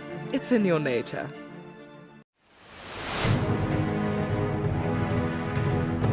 For me, the best part about being a guide is being able to live out in Africa's wild places and being able to share that with people. Of all the challenges, for me, the one that I'm probably the most comfortable with is the game drive. I think that's what I do most days, so that would probably be what I feel like I'd do the best at. Almost like someone's put little Lego blocks up there and made this perfect little sort of statue, and there's another one further along as we drive. One of the challenges I'm the most nervous about would probably be shooting. I think on the day there's always quite a bit of pressure and intimidation, always associated with it, but I guess we'll see how it goes. I hope I'll win this competition, but if I don't, it's still been an experience of a lifetime, and I've learned a lot and met a lot of really, really cool people.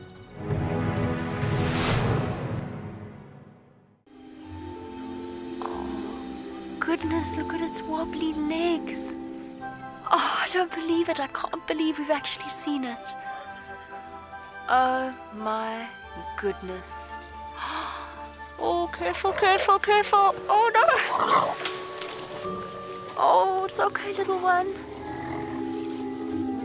Okay. Expect the unexpected here on WildEarth daily.